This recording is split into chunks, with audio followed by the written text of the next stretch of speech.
ওকে, আমরা আজকে দুইটা চ্যাপ্টার আলোচনা করব, খুবই ইম্পর্টেন্ট। এই কারণেই ইম্পর্টেন্ট, আপনি মিউট করে রাখেন কষ্ট করে। আমি প্রশ্ন করলে তখন উত্তর দিবেন।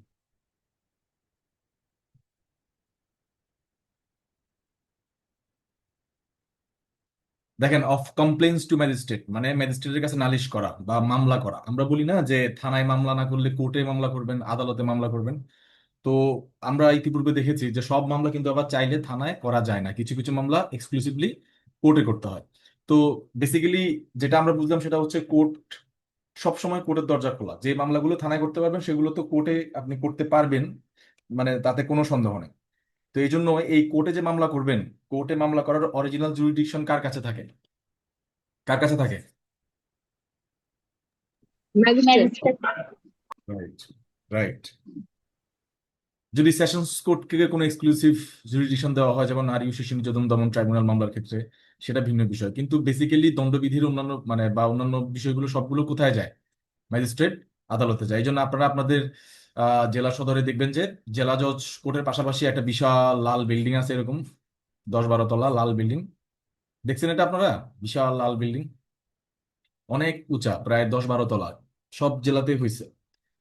কয়েকটা জেলা বাকি আছে, ওখানে কি লেখা আছে? চিফ জুডিশিয়াল ম্যাজিস্ট্রেট কোর্ট, এরকম লেখা আছে। 2007 সালের আগে এগুলো হচ্ছে এক্সিকিউটিভ ম্যাজিস্ট্রেট বা অ্যাডমিন ক্যাডারের অফিসাররা হচ্ছে এগুলো এন্টারটেইন করতো, আমলে নিত। এখন এই আমলি ক্ষমতাটা দেওয়া হয়েছে কাকে? বিচারকদেরকে, এর 2007-এর পর। তো এই বিল্ডিংটা অনেক অনেক লম্বা, অনেক উঁচা। তো গ্রামের কিছু টাউট বাটপার বলে যে এটা হাইকোর্ট, এটা হাইকোর্ট দেখায় ওই যে মানে হচ্ছে দালালি করে বা হচ্ছে মামলা নিয়ে বাণিজ্য করে। অনেক উঁচা বিল্ডিং। আপনারা যারা জুডিশিয়ারিতে জয়েন করবেন, প্রথমে কিছুদিন সিভিল করার পর 2-3 বছর পর আপনাদের ম্যাজিস্ট্রেসিতে পদায়ন হবে। তখন আপনারা আপনারা এই বিল্ডিং গুলাতে এক একটা বিশাল বিশাল আদালত এগুলাতে বসবেন, এরকম স্বপ্ন দেখেন ইনশাআল্লাহ। তো আজকে আমরা বেসিক্যালি আলোচনা করব কমপ্লেইন নিয়ে, মানে সিআর কেস নিয়ে। কি কেস নিয়ে? সিআর আপনারা পড়ছেন না? এর আগে পড়াইছিলেন না সিআর জিআর? জিআর মূলত পড়াইছি, জিআর নন জিআর এগুলো পড়াইছি। সিআর, এই সিআর এর গেটওয়েটা আজকে আমরা দেখব। তো এটা হচ্ছে সিআর কেস স্টার্ট হয় কার সামনে উপস্থাপন করার মাধ্যমে? কমপ্লেইনটা সিতে ম্যাজিস্ট্রেটের সামনে। উপস্থাপন করার মাধ্যমে। শুরু করি দিয়ে আমরা বিস্তারিত কনটেক্সট আপনারা সবাই জানেন, কনটেক্সট আলোচনা করলে সারা রাত চলে যাবে। আমরা আলোচনা শুরু করব। প্রথম হচ্ছে, আমি কিন্তু এখানে আলোচনা মানে হচ্ছে লেকচারটা সাজানোর জন্য একদম বেয়ার কে ফলো করব। এর পাশাপাশি যেগুলো গুরুত্বপূর্ণ সেগুলো আমি আপনাদেরকে বলে দিব, যেমন কেস ল বা নতুন কোনো রুলিংস আসছে কিনা সেটা আমি আপনাদেরকে জানাই দিব, সমস্যা নেই। তো দেখেন, magistrate taking cognizance of an offence. অনেক সময় বলে কি যে স্যার 190 তো আগে আর 200 তো পরে, তাহলে কি ম্যাজিস্ট্রেট কগনিজেন্স কখন নেয়? মানে এই শপথ করার এই মামলা শুরু করে কগনিজেন্স নেয়, মানে নাকি কগনিজেন্স নিয়ে হচ্ছে তিনি কি করেন? এই তদন্ত দেন। মানে ধরেন এই এখানে যে কমপ্লেনটা যে আপনি ম্যাজিস্ট্রেটের সামনে করবেন, তিনি কি কমপ্লেনটা রিসিভ করার পর কগনিজেন্স নেবেন নাকি কগনিজেন্স নিয়ে কমপ্লেনটা রিসিভ করবেন? মূল উত্তর হচ্ছে তিনি কমপ্লেনটা রিসিভ করার পরেই কি নেবেন? কগনিজেন্সে, মানে কগনিজেন্সে নিয়েই মূলত তিনি কমপ্লেনটা রিসিভ করবেন। মানে আমলে নেওয়ার পরেই হচ্ছে তার অ্যাকশন শুরু হবে। যেমন আমরা যদি বলি তুমি হাত ধুয়ে ভাত খেতে বসো, তো এখানে হাত ধোয়াটা কখন হবে? ভাত খাওয়ার পরে নাকি আগে? আগে হচ্ছে। তার মানে ম্যাজিস্ট্রেট আগে কি নেবেন? কগনিজেন্স। তারপরে হচ্ছে তিনি বাকি কাজ, উনার ইস্যু প্রসেস করা, সমন দেওয়া, ওয়ারেন্ট দেওয়া, সেগুলো তিনি করবেন। এটা মনে রাখবেন, এটা ভুলবেন না। মানে প্রথমে তিনি কিন্তু কগনিজেন্স নেবেন, মানে আগে এটা আমলে নেবেন, তারপরে উনি উনার কাজ করবেন। তো এই কগনিজেন্স তিনি কখন নেবেন, এই যে সেটা বলা হচ্ছে। দেখেন, এই জন্য স্টার্ট হয়েছে এভাবে যে I magistrate taking cognizance of an offence, মানে এই যে টেকিং, এটা জিরান্ড ইউজ করছে। মানে একজন ম্যাজিস্ট্রেট কগনিজেন্স নেওয়ার সময় কি কি করেন, কি করেন তিনি? তিনি কি করবেন এবার বলতেছে যে যখন আপনি ধরেন আপনি যে ম্যাজিস্ট্রেট, আপনি যখন কগনিজেন্স নিবেন কোনো একটা বিষয়ের, তখন আপনি কি করবেন? শ্যাল বলছে, শ্যাল আপনি কি করবেন? এক্সামিন করবেন। আপনি ওই বাদীকে বা কমপ্লেনেন্টকে এক্সামিন করবেন এবং তার সাক্ষীদেরকে পরীক্ষা করবেন। তার মানে আমরা একটা পাইলাম, এক্সামিন করবেন। সবাই নোট নেন, এক্সামিন করবেন। এবং লাস্টে হচ্ছে ওই বাদী যে সমস্ত অ্যালিগেশন নিয়ে আসতেছে, তার যে কমপ্লেইন্টের সাবস্টেন্স যেগুলো আছে সেগুলোকে তিনি নোট ডাউন করবেন, সেগুলোতে তিনি লিখবেন। হ্যাঁ, মানে তার যে জবানবন্দিটা সেটা তিনি লিখবেন, মানে কমপ্লেনেন্টের বক্তব্য তিনি লিখবেন। এবং এই যে তার যে একটা তিনি যে একটা লিখলেন, ধরেন এই যে লিখলো যে আপনি যে ডকে দাঁড়ালেন, এখানে ডকে দাঁড়ায় এরকম করে ডকে দাঁড়ায় বলবেন যে আমি মিস্টার করিম ঘটনার তারিখ ও সময়ে মিস্টার রহিম আমাকে লাঠি দিয়ে হচ্ছে তেড়ে আসে, আমার মাথায় একটা বাড়ি দেয়। এরপর আমার মা আমাকে বাঁচাতে আসলে আমার মাকেও বাড়ি দেয়, আমার মাকে শ্লীলতাহানি করে এবং যাওয়ার সময় বলে যে কোথাও অভিযোগ করলে আমাকে জানে মেরে ফেলবে, আমি এর বিচার চাই। তো এই কথাগুলো হচ্ছে এই ম্যাজিস্ট্রেট পুরোটা এখানে লেখে। লেখার পরে ম্যাজিস্ট্রেট এখানে একটা স্বাক্ষর করে। আর এই জায়গাতে কে স্বাক্ষর করবে? এই যে উনি, এ স্বাক্ষর করবে এই জায়গাতে। ঠিক আছে? বুঝতে পারতেছেন? সরি, এটা তো আমার স্বাক্ষর হয়ে গেল। এখানে সে স্বাক্ষর করবে, এখানে সে ধরেন নিজের নাম লিখলো এই। তো তাইলে এটা সাইন্ড হবে কার দ্বারা? ম্যাজিস্ট্রেট নিজে স্বাক্ষর করবে, আবার কমপ্লেনেন্ট বা উইটনেস তারাও স্বাক্ষর করবে। তো বেসিক্যালি উইটনেসদেরকে এরকম পরীক্ষা করা হয় না, জাস্ট মৌখিকভাবে পরীক্ষা করা হয়, বাট বেসিক পরীক্ষাটা করা হয় কমপ্লেনেন্টকে। এরপরে সেটা লেখার পর এই যে সাবস্টেন্সটাকে হচ্ছে আপনি রিডিউস ইন্টু রাইটিং করে ম্যাজিস্ট্রেটের স্বাক্ষর করেন। এটা হচ্ছে কখন করে? ধরেন এই একটা মামলা আপনি যখন রেডি করবেন না, নীল কাগজ খেয়াল আছে? কমপ্লেন্টের অপর পাতায় এখানে কমপ্লেন থাকে না, শুরুতে তো এখানে কোর্টের নাম টাম থাকে, এখানে কোর্টের নাম টাম থাকে, তারপর কমপ্লেন থাকে। এইটা যখন উল্টাবেন, উল্টালে এখানে আর একটা পাতার অপর পৃষ্ঠা শুরু হয় না, এইখানে হচ্ছে এটা লেখা, লিখে ম্যাজিস্ট্রেট স্বাক্ষর করে এখানে, আর হচ্ছে এই যে বাদী স্বাক্ষর করে এই জায়গায়। তো এইটা হচ্ছে এই 200 ধারার কি বিধান। বুঝা গেছে? বুঝতে পারছেন? জি স্যার। তাহলে আমরা এখান থেকে প্লেনলি কি শিখলাম? যখন কেউ কমপ্লেন নিয়ে আসবে ম্যাজিস্ট্রেটের সামনে, ম্যাজিস্ট্রেট কয়টা কাজ করবেন? কয়টা কাজ করবেন? দুইটা কাজ করবেন। একটা হচ্ছে তাকে পরীক্ষা করবেন, যে বলেন আপনি আপনার কি সমস্যা। তখন সে সবকিছু বলবে, বলার পরে তার যে যা যা বললো অ্যালিগেশন, সেগুলো সবকিছু কি কি করবেন তিনি লিখবেন। লিখে সেটাকে তিনি এবং ওই কমপ্লেনেন্ট দুজন মিলে কি করবেন? স্বাক্ষর করবেন। ক্লিয়ার? জি স্যার। ক্লিয়ার। এরপরে দেখেন, যদি 192 ধারায় মামলা কি করা হয়, বদলি করে পাঠানো হয়। 192-তে কি বলা আছে? যে সিজেএম, চিফ জুডিশিয়াল ম্যাজিস্ট্রেট বা সিএমএম, যেহেতু তারা হচ্ছে সকল ম্যাজিস্ট্রেটদের হেড, জেলা পর্যায়ে সিজেএম আর মেট্রোপলিটন এরিয়াতে সিএমএম, তারা হচ্ছে সকল ম্যাজিস্ট্রেটের অ্যাডমিনিস্ট্রেটিভ বস। তারা যদি অন্যান্য ম্যাজিস্ট্রেটের কাছে মামলা বদলি করে, 190-তে এটা বলা আছে ট্রান্সফারিং দ্য কেস, রাইট? তো এটা যদি বদলি করে, সেক্ষেত্রে কি এই শপথ পড়ানোর কোনো দরকার আছে? এক্সামিনেশন না। দরকার? এক্সামিনেশনের দরকার নেই। ক্লিয়ার? এক্সামিনেশনের আরো দরকার নেই আরো একটা ক্ষেত্রে, সেটা হচ্ছে 195, গত ক্লাসে পড়াইছি। যখন কোনো পাবলিক অফিসার, পাবলিক সার্ভেন্ট বা কোনো কোর্ট তার অফিসিয়াল ডিউটি পালন করা অবস্থায় যখন তার সাথে কোনো অপরাধ ঘটবে, সেক্ষেত্রে যখন তিনি কোনো কমপ্লেইন করবেন, সেক্ষেত্রেও এই এক্সামিনেশনের কোনো দরকার আছে? না। তাহলে আমরা 200 ধারাটাকে যদি সহজ করে পড়ি, সেটা হচ্ছে কোনো বাদী যদি ম্যাজিস্ট্রেটের সামনে কমপ্লেন করতে যায়, তাহলে ম্যাজিস্ট্রেট তাকে এক্সামিন করবেন এবং তার সাবস্টেন্সটা লিখবেন। লিখে সেখানে ম্যাজিস্ট্রেট নিজে এবং ওই নালিশকারী বা বাদী নিজেও কি করবেন? স্বাক্ষর করবেন। এরপরে যদি কোনো মামলা বদলি হয়ে আসে, অথবা যদি 195 ধারার অধীনে কোনো মামলা হয়, অর্থাৎ কি কোর্টের কোর্টের সাথে ঘটা কোনো অপরাধ বা কোনো পাবলিক সার্ভেন্টের সাথে ঘটা কোনো অপরাধ, কোন ক্ষেত্রে? During discharge of their official capacities, মানে তাদের রাষ্ট্রীয় কাজ বা সরকারি কাজ করার সময় যদি কোনো অপরাধ ঘটে, সেক্ষেত্রে 195 ধারায় প্রসিডিংস হয়। সেটা লাস্ট ক্লাসে একদম ডিটেলস আলোচনা হয়েছে। অর্থাৎ মূল কথা হচ্ছে 192 এবং 195 ধারার মামলার ক্ষেত্রে, মানে এই এই ধারা বলে যে কমপ্লেন গুলো আসবে, সেই কমপ্লেনেন্টকে বা সেই বাদীকে কি করার প্রয়োজন নাই? এক্সামিন করার প্রয়োজন। নাই। ওকে, আশা করি বুঝা গেছে। এরপর আমরা চলে যাবো 201-এ। আমরা সবসময় পড়ছিলাম যে রিটার্ন অফ প্লেইন্ট, কোথায় আছে return of plaint? Order 7, rule 10. Rule 10, হ্যাঁ, সিপিসিতে আছে। এখন আর যদি বলে রিটার্ন অফ কমপ্লেইন কোথায় আছে? 201-এ। 201. কিভাবে করে করতে হবে? যখন শুনেন, আপনারা যখন করবেন, অলওয়েজ মাথায় রাখবেন যে আমি যেন আরেকজনকে পড়াইতে পারি, বা আরেকজনকে যদি না পাই, যেন নিজে হইলেও বোর্ডের সামনে বা আয়নার সামনে হচ্ছে দাঁড়ায় দাঁড়ায় নিজেকে নিজে পড়াই। এটা এটা বেশি বেশি করে প্র্যাকটিস করবেন। এতে হচ্ছে আপনার কথা বলার হচ্ছে চর্চা হবে এবং আপনি অনেক কনফিডেন্ট ফিল করবেন। আমরা যেটা করি, মানে আমরা তো হচ্ছে একদম মুখ বন্ধ করে চোখ দিয়ে শুধু বুঝি, লিখি আর পড়ি, কিন্তু পড়াই না, বা আমরা একটু এই যে আমাদের কথাগুলো বারবার বলি না। এই ঠিক অভ্যাসটা না করার কারণে সবচেয়ে বেশি সাফারিং করতে হয় ভাইবা বোর্ডে। ভাইবাতে কথাই বলা যায় না। তো এই জন্য আপনারা দয়া করে আপনাদের কোনো ক্লোজ ফ্রেন্ড থাকলে, কোনো এরকম ভালো বন্ধু থাকলে তাকে পড়াবেন, তার সাথে আলোচনা করবেন। আর যদি কোনো বন্ধু বান্ধব যদি বেশি ব্রিলিয়ান্ট হয় বা পড়তে না চায়, সেক্ষেত্রে হচ্ছে আপনি আয়নার সামনে বসে প্র্যাকটিস করবেন।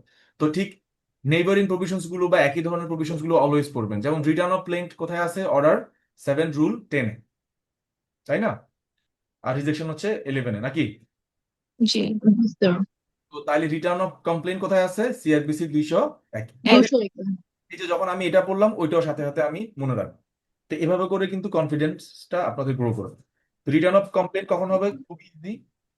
কি বলতেছে দেখেন, সেটা হচ্ছে যে ম্যাজিস্ট্রেট যখন যদি বলে, আপনাকে যদি প্রশ্ন করা হয় ভাইবাতে যে বাবা বলেন তো কখন আপনি একটা কমপ্লেন রিটার্ন করে দিবেন, বলবেন যে স্যার যখন আমি কম্পিটেন্ট না। কি না কি কি কম্পিটেন্ট না, কি করতে কম্পিটেন্ট না? To take cognizance of the case. যখন আমি আমলে নিতে অক্ষম, যখন আমি কি আমলে নিতে অক্ষম, তখন আমি কি করব?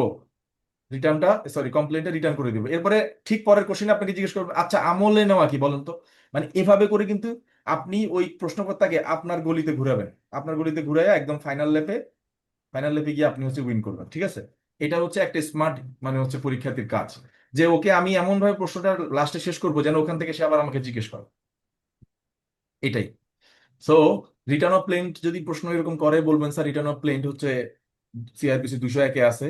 এরপর আপনাকে হুট করে আরেকজন হয়তো বাসা থেকে জিজ্ঞেস করতে পারে আচ্ছা রিটার্ন অফ কমপ্লেন্ট আর রিটার্ন অফ প্লেন্ট কোথায় আছে? দেখেন কমপ্লেন্ট আর প্লেন্ট কিন্তু একই জিনিস অলমোস্ট, যার সামনে কম লাগাই দিচ্ছে।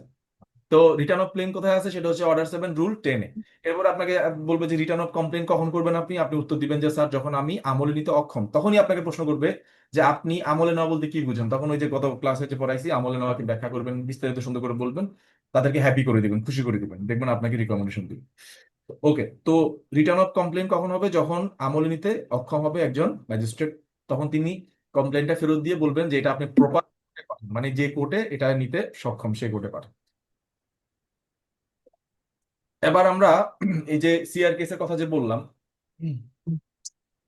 এই সিআর কেস আমরা জানবো মানে শিখছি থেকে সিআর কেস। এটা একটু দেখেন আপনারা, সিআরআরও আপনাদের কাছে নিশ্চয়ই নাই। আমি আপনাদের জন্য এখানে সিআরআরও নিয়ে আসছি, মানে লিখে দিছি।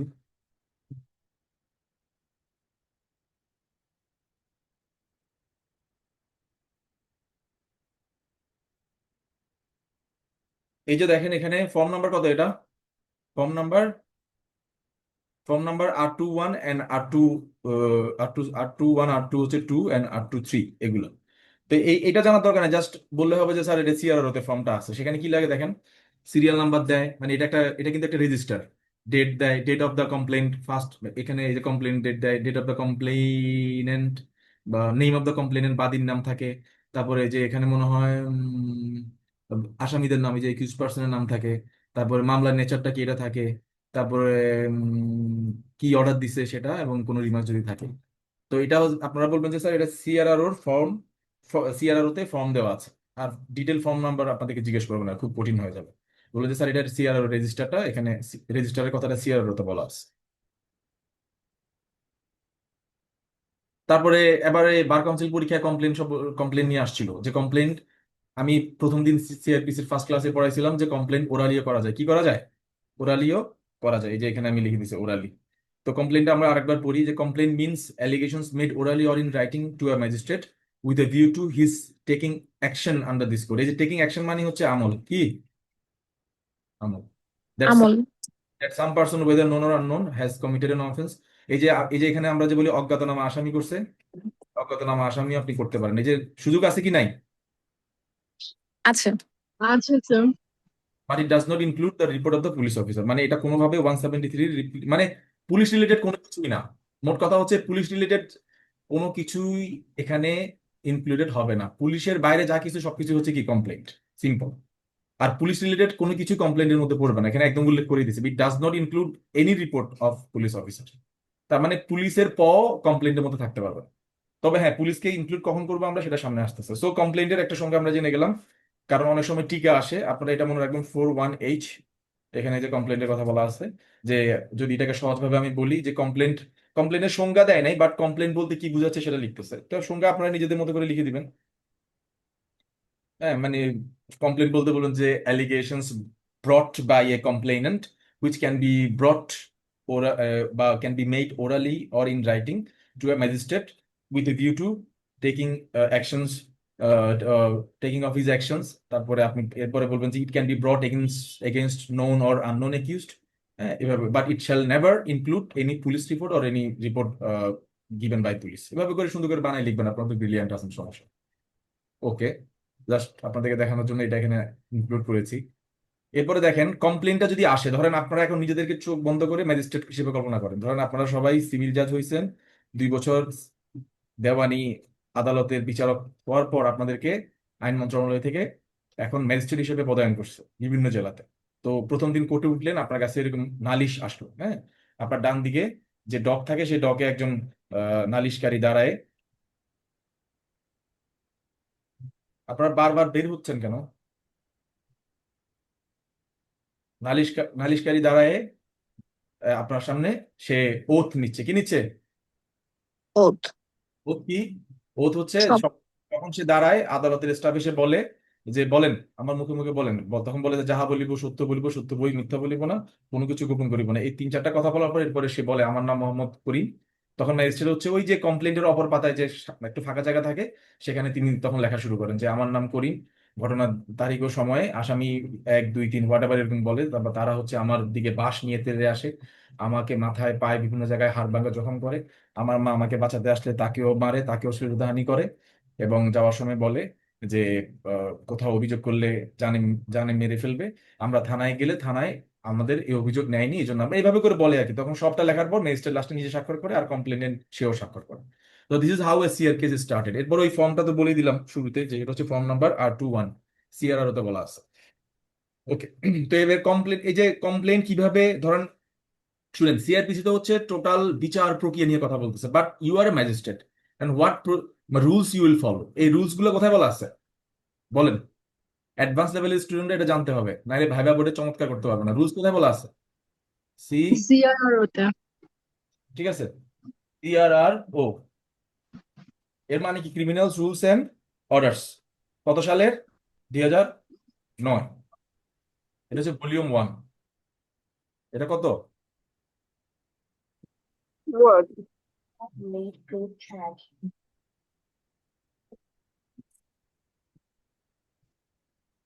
ভলিউম 1।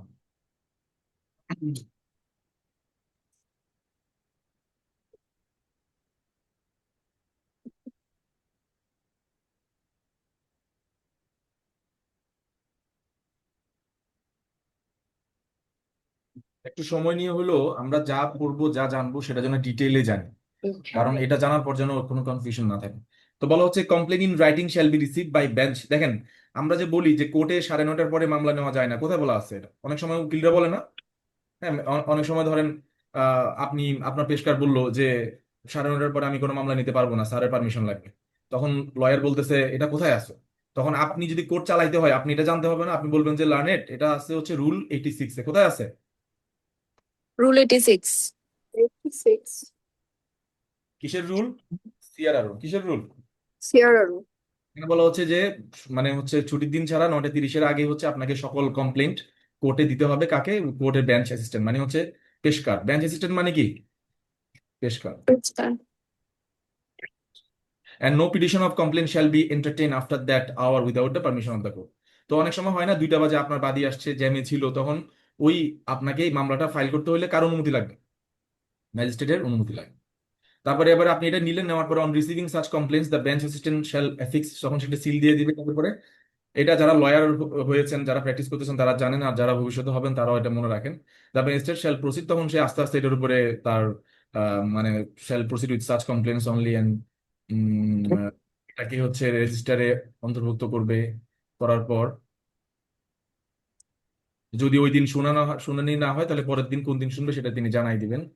তারপর এই যে একটা নাম্বার দেওয়া হবে যাতে করে চেনা যায়, এবং এই যে R2, এই যে ফর্ম নাম্বার R21-এ এটা ঢুকানো হবে।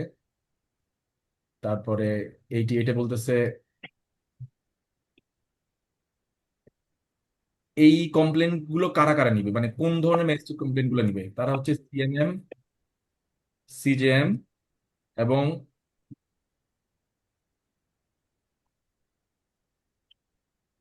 Additional SCGM or judicial magistrate, এবং যাদেরকে এম্পাওয়ার করা হয়েছে তারা। আর মেট্রোপলিটন এরিয়াতে মেট্রোপলিটন ম্যাজিস্ট্রেটরা এগুলো নিবেন। আর যখন একজন ম্যাজিস্ট্রেট কমপ্লেনটা নিচ্ছেন, মানে তিনি যখন আমলে নিচ্ছেন কমপ্লেনটা, তখন তিনি হচ্ছে সাথে সাথে এক্সামিনেশন আপন ওথ, মানে শপথপূর্বক বাদীকে পরীক্ষা করবেন এবং তার সাক্ষীদেরকে পরীক্ষা করবেন, এবং সেটা তিনি হচ্ছে এই যে ক্লিয়ারলি সেটা তিনি লিখবেন, একটা অর্ডার শিট লিখবেন। এবং এই পরীক্ষার যে সাবস্টেন্স, মানে তাকে যে জিজ্ঞাসা করা হলো, আচ্ছা বলুন তো কি হয়েছে, তখন সে বলবে, স্যার ঘটনার দিন এবং সময় আমাকে মারধর করছে, এই যেটা একটু আগে আমি বললাম। এই সাবস্টেন্সটা তিনি হচ্ছে কি, সেটা হচ্ছে তিনি সুন্দর করে এটাকে সাক্ষীদের কথার সাথে মিলে কিনা সেটাকে করবোরেট করবেন। করবোরেশনের পর তাকে তিনি মৌখিকভাবে জিজ্ঞাসাবাদও করতে পারেন, to determine the truth of the allegations. তখন এই কমপ্লেনটা লেখার পরে সেই কমপ্লেনটা কি হবে দেখেন। উম,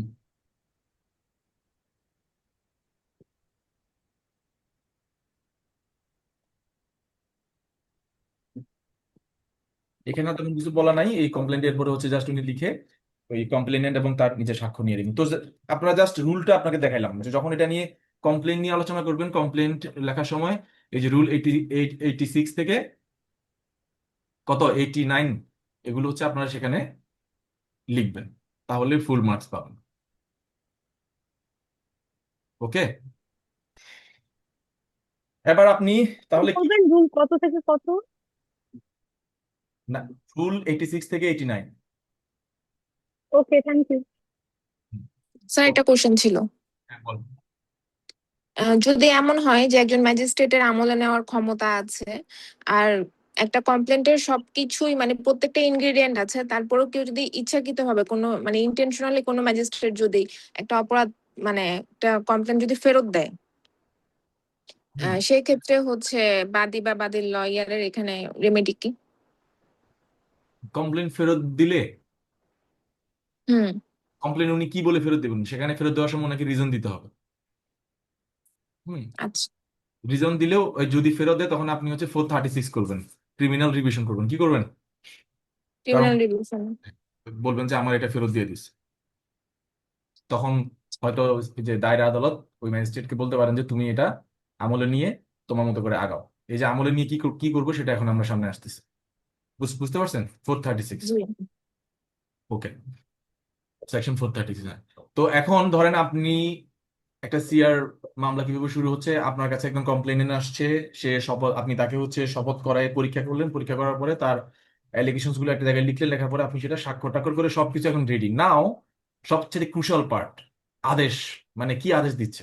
আপনি তো মামলাটা ফাইল করলেন, এখন মামলাটাকে সরাসরি হচ্ছে ম্যাজিস্ট্রেট সরাসরি গ্রহণ করছে, নাম্বার দিয়ে গ্রহণ করে তিনি এখন কি করতেছে, এটা কি সমন দিচ্ছে নাকি ওয়ারেন্ট দিচ্ছে, ঠিক আছে? এক, তারপরে নাকি তদন্ত দিচ্ছে, কি দিচ্ছে, তদন্ত। বুঝে, নাকি সরাসরি থানায় পাঠাচ্ছেন। কয়টা কাজ হতে পারে? তিনটা কাজ হতে পারে। একটা হচ্ছে উনি সরাসরি গ্রহণ করে কি দিচ্ছে, সমন দিচ্ছে, নাকি তদন্ত দিচ্ছে, নাকি আবার কোথায় পাঠাচ্ছে, থানায় পাঠাচ্ছে। এগুলো একটু আপনারা কষ্ট করে লিখেন। তাহলে থানায় যেরকম সরাসরি মামলা গ্রহণ করতে পারে, ম্যাজিস্ট্রেটও সরাসরি মামলা গ্রহণ করতে পারে। ম্যাজিস্ট্রেট সরাসরি মামলা গ্রহণ করে কি করে, তাকে আসামি কি তার সামনে আছে, আসামি কি তার সামনে আছে? না। নাই। তাহলে আসামিকে আনতে হবে না। তো আসামিকে আনার জন্য তিনি কি দেন, প্রসেস ইস্যু করেন। সমন। কি করেন, প্রসেস, এটাকে কি বলে, প্রসেস ইস্যু। প্রসেস ইস্যু করবেন। প্রসেস ইস্যু করবেন। এখন ওনার কাছে যদি মনে হয় যে আমি যে একজনকে, প্রসেস ইস্যু মানে কি, সবাই লেখেন, প্রসেস ইস্যু মানে সমন বা ওয়ারেন্ট। প্রসেস ইস্যু মানে কি, এই যে প্রসেস ইস্যু মানে কি, সমন বা সমন বা ওয়ারেন্ট। লিখে রাখেন, এই টার্মগুলোর সাথে পরিচিত হন। যে ম্যাজিস্ট্রেটের প্রসেস ইস্যু করা মানে কি, আসামিকে সমন বা ওয়ারেন্ট দেওয়া। কিসের পর? ওই বাদীকে পরীক্ষা করার পর, বাদীর বক্তব্য শোনার পর যদি ম্যাজিস্ট্রেটের কাছে মনে হয় যে এখন প্রসেস ইস্যু করা প্রয়োজন, তখন তিনি প্রসেস ইস্যু করেন। প্রসেস ইস্যু ইস্যু মানে কি, সমন বা ওয়ারেন্ট দেওয়া। কাকে? আস- আসামিকে। তো এখন তার মানে ম্যাজিস্ট্রেট যখন প্রসেস ইস্যু করেন, মামলা কিন্তু অলরেডি তিনি কি করে ফেলেছেন, আমলে আমলে নিয়ে নিয়েছেন। অলরেডি মামলা কিন্তু স্টার্ট হয়ে গেছে। গেছে। ঠিক আছে? আর যদি ম্যাজিস্ট্রেটের কাছে যদি মনে হয় যে আমি এখন প্রসেস ইস্যু করব না, আমি এটাকে কি করব, পোস্টপোন করব। কি করব? পোস্টপোন মানে পোস্টপোন করবো।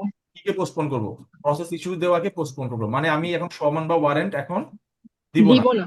এটাকে হল্ড করে রাখবো, হল্ড করে রাখবো।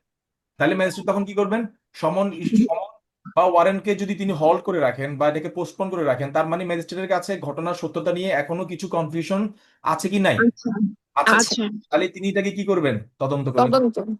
ক্লিয়ার? দারুন। আর ক্লিয়ার। যদি আর যদি ম্যাজিস্ট্রেটের কাছে মনে হয় যে আরে এই ঘটনা তো মামলা হওয়া উচিত, এফআইআর হওয়া উচিত, কি হওয়া উচিত? এফআইআর হওয়া উচিত। তাহলে তিনি কি করবেন? এই কমপ্লেনটা কোথায় পাঠিয়ে দিবেন? থানায়। একশো থানায় পাঠিয়ে দিবে 156 দিনে। সেক্ষেত্রে তাকে এই কোনো ধরনের বক্তব্য লেখার দরকার নাই। বুঝা গেছে? জাস্ট তিনি হচ্ছে মামলাটার উপরে কি লিখে দিবেন, 156-3, যে তুমি এটাকে এফআইআর ভুক্ত করে 156 এর আন্ডারে কি করো, তদন্ত করো। এক্ষেত্রে কি কোনো বক্তব্য নেওয়া দরকার আছে? না। ক্লিয়ার? তাহলে এই এই কথাগুলো বুঝতে পারছেন? আমি আরেকবার বলি, মূল আলোচনা যাওয়ার আগে বিস্তারিত জিনিসটা শিখেন। আপনি আসামি, সরি, বাদীকে তাকে ডকে দাঁড়ায়া শপথপূর্বক পরীক্ষা করলেন, তার সাক্ষী থেকে পরীক্ষা করলেন এবং তার বক্তব্য লিখলেন, সাক্ষ্যটাকে সবকিছু করলেন। করার পর এখন আপনি আইদার সমন বা ওয়ারেন্ট দিতে পারেন, অথবা আপনার কাছে যদি মনে হয় সমন বা ওয়ারেন্ট দেওয়াকে কি বলে? Process process issue. ইস্যু করা। কিছু করা, রাইট। সমন বা ওয়ারেন্ট যদি আপনি দেন, তার মানে মামলাটা আপনি ডিরেক্টলি আমলে নিয়ে নিয়েছেন, মামলা স্টার্ট হয়ে গেছে। আর আপনার কাছে যদি মনে হয় না, ঘটনাটা আরো একটু তদন্ত হওয়া উচিত, আসলে ঘটছে কিনা, নাকি বাদী বাড়ায় টাড়ায় বলতেছে, আপনার কাছে যথেষ্ট পরিমাণ সাক্ষ্য প্রমাণ এখনো মানে আপনি মানে হচ্ছে ওই যে বলে না, আপনি স্যাটিসফাইড না বাদীর বক্তব্য দ্বারা, এটা আর একটু তদন্ত হওয়া উচিত, তখন আপনি কি দিবেন? তদন্ত দিবেন। তদন্ত।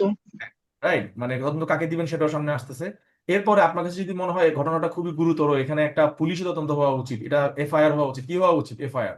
তখন আপনি এফআইআর তখন আপনি এটাকে এজাহার হিসেবে গণ্য করার জন্য কোথায় পাঠিয়ে দিবেন?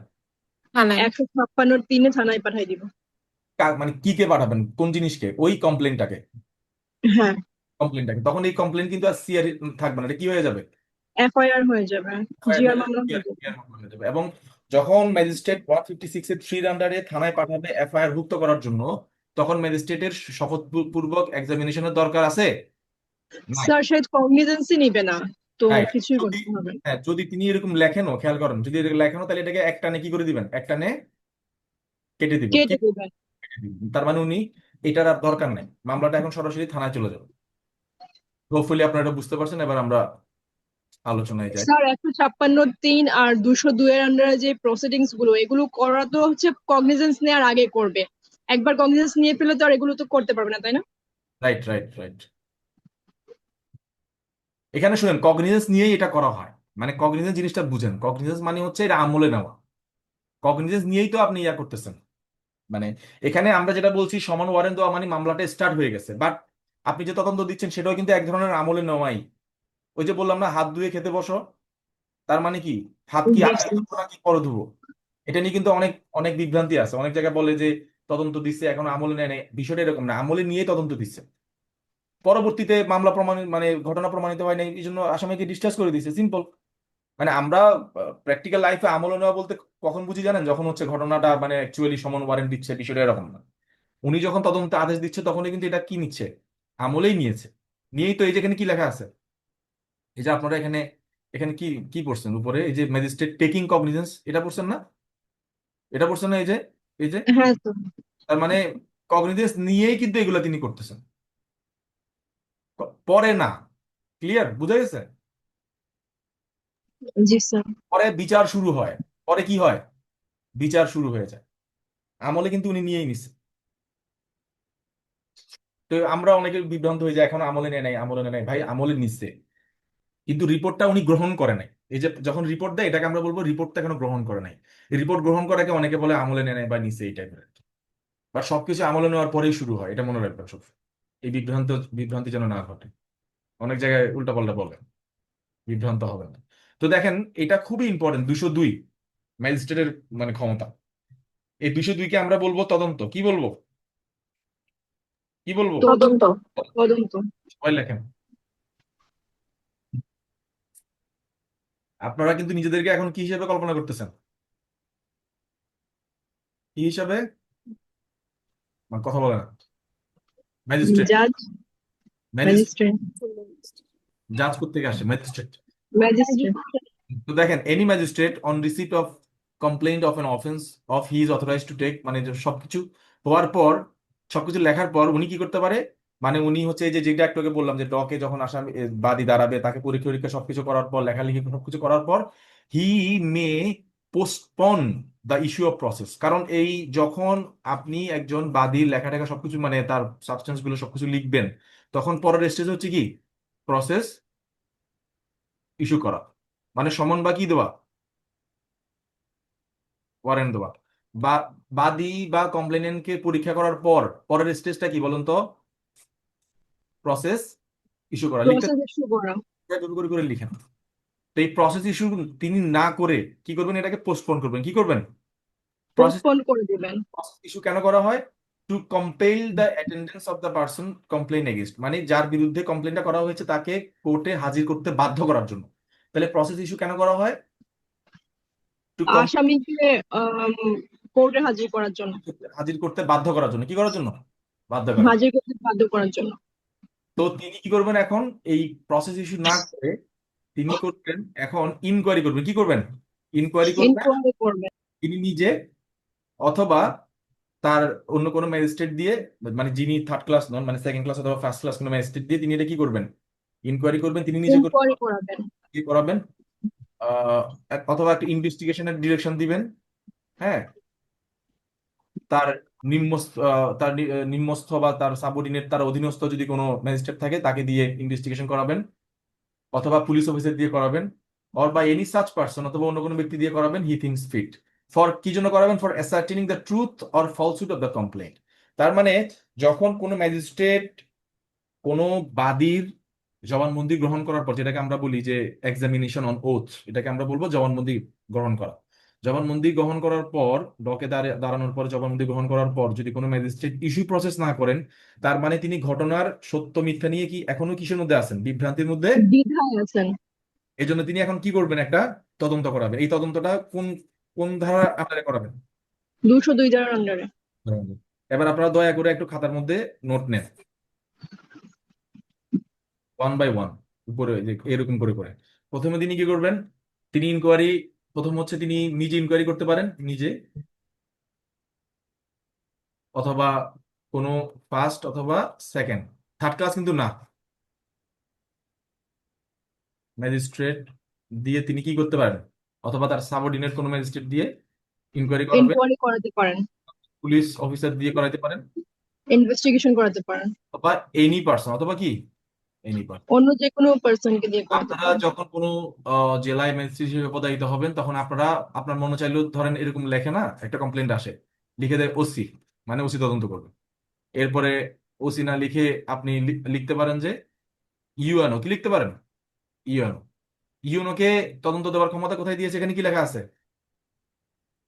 Any person. Any any other person. Such other person. ঠিক আছে, এই যে such other person as he thinks মে, সমাজসেবা। ইভেন সে চাইলে স্কুল মাস্টারকে দিয়েও করাতে পারে, তাই যে না স্যার? কাউ যে কাউকে দিয়ে করাতে পারে, যে কাউ, তার কাছে মসজিদের ইমামেরও দিতে পারে, কোনো সমস্যা নাই। ঠিক আছে, যে কাউকে দিয়ে করাইতে পারবে। তাহলে এই ক্ষমতাটা অসীম না, সে নিজে করতে পারে, first class second class magistrate দিয়ে করাইতে পারে, বা সাবঅর্ডিনেট ম্যাজিস্ট্রেট দিয়ে করাইতে পারে, পুলিশ দিয়ে করাইতে পারে, এবং অথবা এনি পার্সন দিয়ে করাইতে পারে। কি করাইতে পারে? কি করাইতে পারে?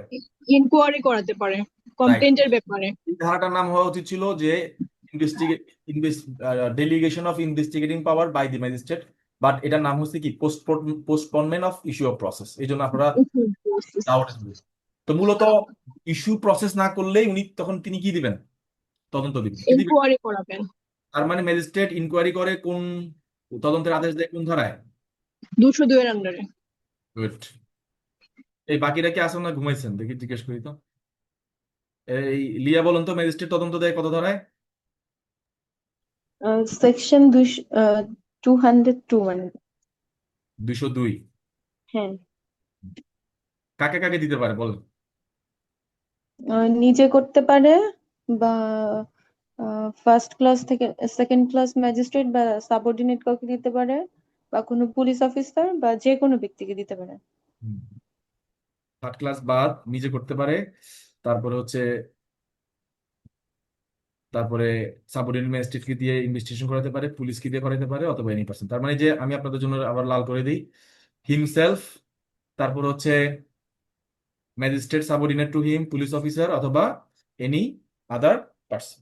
এই চার ধরনের মানুষকে দিয়ে তিনি কি করাতে পারেন? ব্যক্তিকে দিয়ে তদন্ত করাইতে পারেন। যদি তিনি কি না করেন, তদন্ত কখন করাবেন বলুন তো, কখন তদন্ত করাবেন? যদি তিনি ইস্যু প্রসেস না করেন, হ্যাঁ, প্রসেস 204 আমরা যদি প্রসেস না করেন, হ্যাঁ। কাব্য বলো তো, কাব্য বলো তো কখন তদন্ত করাবেন? যখন সে স্যাটিসফাইড হচ্ছে না কমপ্লেনটা পেয়ে যে আসলেই ইস্যু প্রসেস করার জন্য আমার গো ফরওয়ার্ড করা উচিত, তখন সে একটা ইন্টারিম স্টেপ হিসেবে ইনভেস্টিগেশনের জন্য বলবে 202 এর আন্ডারে। আর ইস্যু প্রসেসটা সে পোস্টপোন করে দিবে ওইটুকু সময়ের জন্য, ইনভেস্টিগেশন না হওয়া পর্যন্ত। এই প্রসেস ইস্যু টার্মটার সাথে একটু পরিচিত হন, এটা অনেকেই আমাদের মুখ দিয়ে আসে না, কিন্তু ভাইভাতে এটাই শুনতে চায়। আমরা আমরা কি বলে ফেলি, তিনি শপথপূর্বক পরীক্ষা করার পরে সমন বা ওয়ারেন্ট দিবেন, আপনাকে একদম মানে বকবে যে সমন বা ওয়ারেন্ট দিবেন, কোথায় বলা আছে? এটাকে এটাকে কি বলে, কি বলে? আপনাকে আনাড়ি মনে করবে সে। তো এটাকে কি বলে? সমন বা ওয়ারেন্ট যে দিবে এটাকে কি বলে? প্রসেস। তাহলে আপনারা ভাইভাতে কি বলবেন? যে স্যার, এক্সামিনেশন অনুরোধ করার পর তিনি সেটাকে স্বাক্ষর করবেন, বাদীও স্বাক্ষর করবে, করার পর ম্যাজিস্ট্রেট এটা কি তখন কি করবে? Process, process. ইস্যু করবেন। এরপরে যদি পরের স্টেজ হচ্ছে প্রসেস যদি তিনি না করেন বা এটাকে যদি তিনি পোস্টপোন করেন, দেন তিনি এই এই কাজটা করতে পারেন। সেটা হচ্ছে কি ইনকোয়ারি বা তদন্ত করা। কাকে কাকে দিয়ে? নিজে করতে পারেন, সাবঅর্ডিনেট কোনো ম্যাজিস্ট্রেট কি দিয়ে করাইতে পারেন, পুলিশ কি দিয়ে করাইতে পারেন। পুলিশ অফিসার বলতেছে, কিন্তু এখানে কি বলতেছে? পুলিশ অফিসার 1861 পুলিশ অ্যাক্ট, হ্যাঁ, পুলিশ অ্যাক্ট অনুযায়ী এবং পিআর অনুযায়ী পুলিশ অফিসার বলতে একজন পুলিশ সদস্য, মানে সে আইজি থেকে শুরু করে মানে এএসআই পর্যন্ত। কি বললাম? তার মানে আপনি এই তদন্তটা আইজি থেকে শুরু করে একজন এএসআই যে কাউকে দিয়ে করাইতে পারেন। আপনি বলবেন যে এই মামলা তদন্ত এসপি করবে, এসপি কে করতে হবে। আপনি বলবেন এই মামলা তদন্ত ডিআইজি করবে, ডিআইজি কে করতে হবে। বুঝছেন? অনেক ক্ষমতা কিন্তু ম্যাজিস্ট্রেটের। এই যে লিখছে পুলিশ অফিসার, এখানে ওসি বলছে, ওসি লেখা, ওসি লিখছে, এসপি লিখছে, আইজি ডিআইজি লিখছে, কি লিখছে? পুলিশ। Police officer. মানে এভরিওয়ান ইজ পুলিশ অফিসার, মানে তাদের অফিসার রিলেটেড র্যাঙ্কে যতজন কর্মকর্তাদের সবাইকেই দেওয়া যায়। তো অনেক সময় দেখবেন খুব চাঞ্চল্যকর মামলা বলে যে এটা এসপি স্বয়ং নিজে তদন্ত করবেন, আপনি এরকম অর্ডার অর্ডার দিতে পারেন। ওকে, এখন বলা হচ্ছে যে মানে এই ধরনের তদন্তের আদেশ কখন কখন দেওয়া যাবে? যখন কি বাদীকে কি 200 ধারায় পরীক্ষা করা হবে। কি করা হবে? 200 ধারায় পরীক্ষা, যেটা একটু আগে আমি বলছি যে প্রথমে আসলেই তো আপনি তাকে 200 ধারায় কি করবেন? পরীক্ষা করবেন। পরীক্ষা কি? পরীক্ষা মানে কি বলেন? পরীক্ষা মানে কি নিশি বলেন তো? স্যার, সে যে কমপ্লেনটা করেছে সে ওত নিয়ে বলবে যে আমার সাথে এটা এটা হয়েছে, এই ব্যাপারটাই সে ওত নিয়ে যখন বলছে এটাকে বলা হয় প্র্যাকটিক্যালি এক্সামিনেশন। বলেন, প্র্যাকটিক্যালি বলেন, আপনারা ওই যে বুকিশ বলেন। 200 ধারার পরীক্ষা মানে হচ্ছে আসামি, সরি বাদী কোর্টে আসবে, এসে এরকম ডকের মধ্যে দাঁড়াবে, তার মামলা যখন ডাকবে, ধরো মিস্টার করিম, হ্যাঁ, তারপরে যে আসামি অমুক করে ডাকার পরে সে এখানে দাঁড়াবে, এখানে এখানে থাকবে ম্যাজিস্ট্রেট, ম্যাজিস্ট্রেট এই জায়গায় থাকবে, এখানে হচ্ছে লম্বা, এটা হচ্ছে আসামিদের ডক, সামনে উকিলরা বসে থাকে। তো এখান থেকে সে দাঁড়ায় বলবে যে যাহা বলিব সত্য বলিব, সত্য বলিব, মিথ্যা বলিব না। দেন সে সব কিছু বলবে আর ম্যাজিস্ট্রেট এটাকে এখানে লিখবে। ঠিক আছে, দিস ইজ কল্ড 200 ধারার পরীক্ষা। তো এই 200 ধারার পরীক্ষা না করে কিন্তু কোনো তদন্তের আদেশ দেওয়া যাবে না। ক্লিয়ার? এটা এখানে বলা হয়েছে।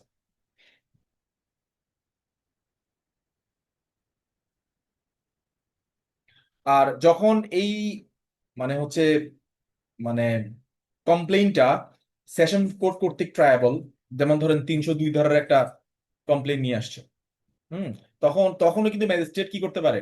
ইস্যু প্রসেস পোস্টপোন করে একটা ইনকোয়ারি বা ইনভেস্টিগেশন করতে পারে to ascertain the truth and falsehood of the complaint. Clear? তাহলে কখন কখন মানে এখানে আমরা আরো একটা অপশন পাইলাম যে ম্যাজিস্ট্রেট কি করতে পারে? ইনকোয়ারি করতে পারে কখন? যখন মামলাটা exclusively triable by court of session. এটা লিখছেন আপনারা যে দায়রা আদালত কর্তৃক বিচার্য হলেও ম্যাজিস্ট্রেট কি করতে পারে? কারণ দায়রা আদালত কর্তৃক বিচার্য মানে হচ্ছে বড় অপরাধ। তো বড় অপরাধ যদি ম্যাজিস্ট্রেট কোনো ধরনের যাচাই বাছাই না করে সরাসরি প্রসেস ইস্যু ইস্যু করে দেয়, এটা কিন্তু অনেক সময় ভুল হইতে পারে। অনেক সময় অনেক প্রসেস ইস্যু মানে কি জানেন? এখানে আপনি যতজন আসামি দিচ্ছেন সবগুলোরই দেখা যাচ্ছে সবগুলোর বিরুদ্ধেই মামলা দাঁড়ায় যাচ্ছে। তো এটা একটা খুব খারাপ দিক না? দেখা যাচ্ছে এখানে 4 নম্বর আসামি হিসেবে একটা স্কুল গোয়িং একটা বাচ্চা বা হচ্ছে একজন বিশ্ববিদ্যালয়ের শিক্ষার্থী বা একজন বিসিএস ক্যাডার, রিকমেন্ডেড ক্যাডার কাউকে দিয়ে দিল, তো সে তো তার গ্যাজেট আটকায় যাবে, রাইট? তো এই জন্য ঠুস করেই মানে কোনো মামলা সরাসরি ভাবে করে প্রসেস ইস্যু করা যাবে না, এটাকে একটা তদন্ত করে নিয়ে আসতে হবে। এই অপশনটা ম্যাজিস্ট্রেটের রয়েছে। তো যখন বড় মামলা মানে কোর্ট অফ সেশনের ট্রাইব্যুনাল মানে কি? বড় মামলা, বড় অপরাধ যদি হবে সেক্ষেত্রে সেক্ষেত্রেও ম্যাজিস্ট্রেট প্রসেস ইস্যুকে পোস্টপোন করে একটা ইনকোয়ারি বা ইনভেস্টিগেশন করাতে পারেন ওই উপরের লোক যারা আছে এদেরকে দিয়ে। এখন মজার একটা বিষয় হচ্ছে যে এই যে ম্যাজিস্ট্রেট যে আপনার সার্চ পার্সন বলছে না, যে সার্চ পার্সনকে দিয়েও হচ্ছে তদন্ত করাতে পারেন, সেই সার্চ পার্সনের সকল ধরনের ক্ষমতা থাকবে। একজন ম্যাজিস্ট্রেটের যে ক্ষমতা থাকবে ইনকোয়ারি করলে বা পুলিশ অফিসারের সব ধরনের ক্ষমতা থাকবে, বাট তিনি ওয়ারেন্ট ছাড়া কি করতে পারবেন না? অ্যারেস্ট করতে পারবেন না। অ্যারেস্ট করতে পারবেন না। অর্থাৎ আপনি যদি কোনো সমাজসেবা অফিসার বা কোনো হচ্ছে এই ধরনের কি বলে সমবায় কর্মকর্তা মানে যেই রিলেটেড অফেন্স সেই রিলেটেড কোনো লোককে আপনি দিচ্ছেন, তখন সে সব কিছু করতে পারবে, সিআরপিসি তে বলা বলা আছে জব্দ রব্দ সবকিছু করতে পারবে, কিন্তু কাউকে কি করতে পারবে না। ওয়ারেন্ট ছাড়া অ্যারেস্ট করতে পারবে না। ক্লিয়ার? ক্লিয়ার? তো এখানে একটা আপনাদেরকে একটা একটা ট্রিক শিখাই দিই। এলাকায় গেলেন, ঈদের চাঁদে ছুটিতে গেলেন, আপনার একটা প্রতিবেশী এসে বললো যে ভাই আমার নামের থেকে সিআর মামলা হয়েছে। কি মামলা হয়েছে? সিআর মামলা। সিআর মামলা। মামলা একজন ধরেন সমবায় কর্মকর্তা বা কাউকে কি দিছে, তদন্ত দিছে।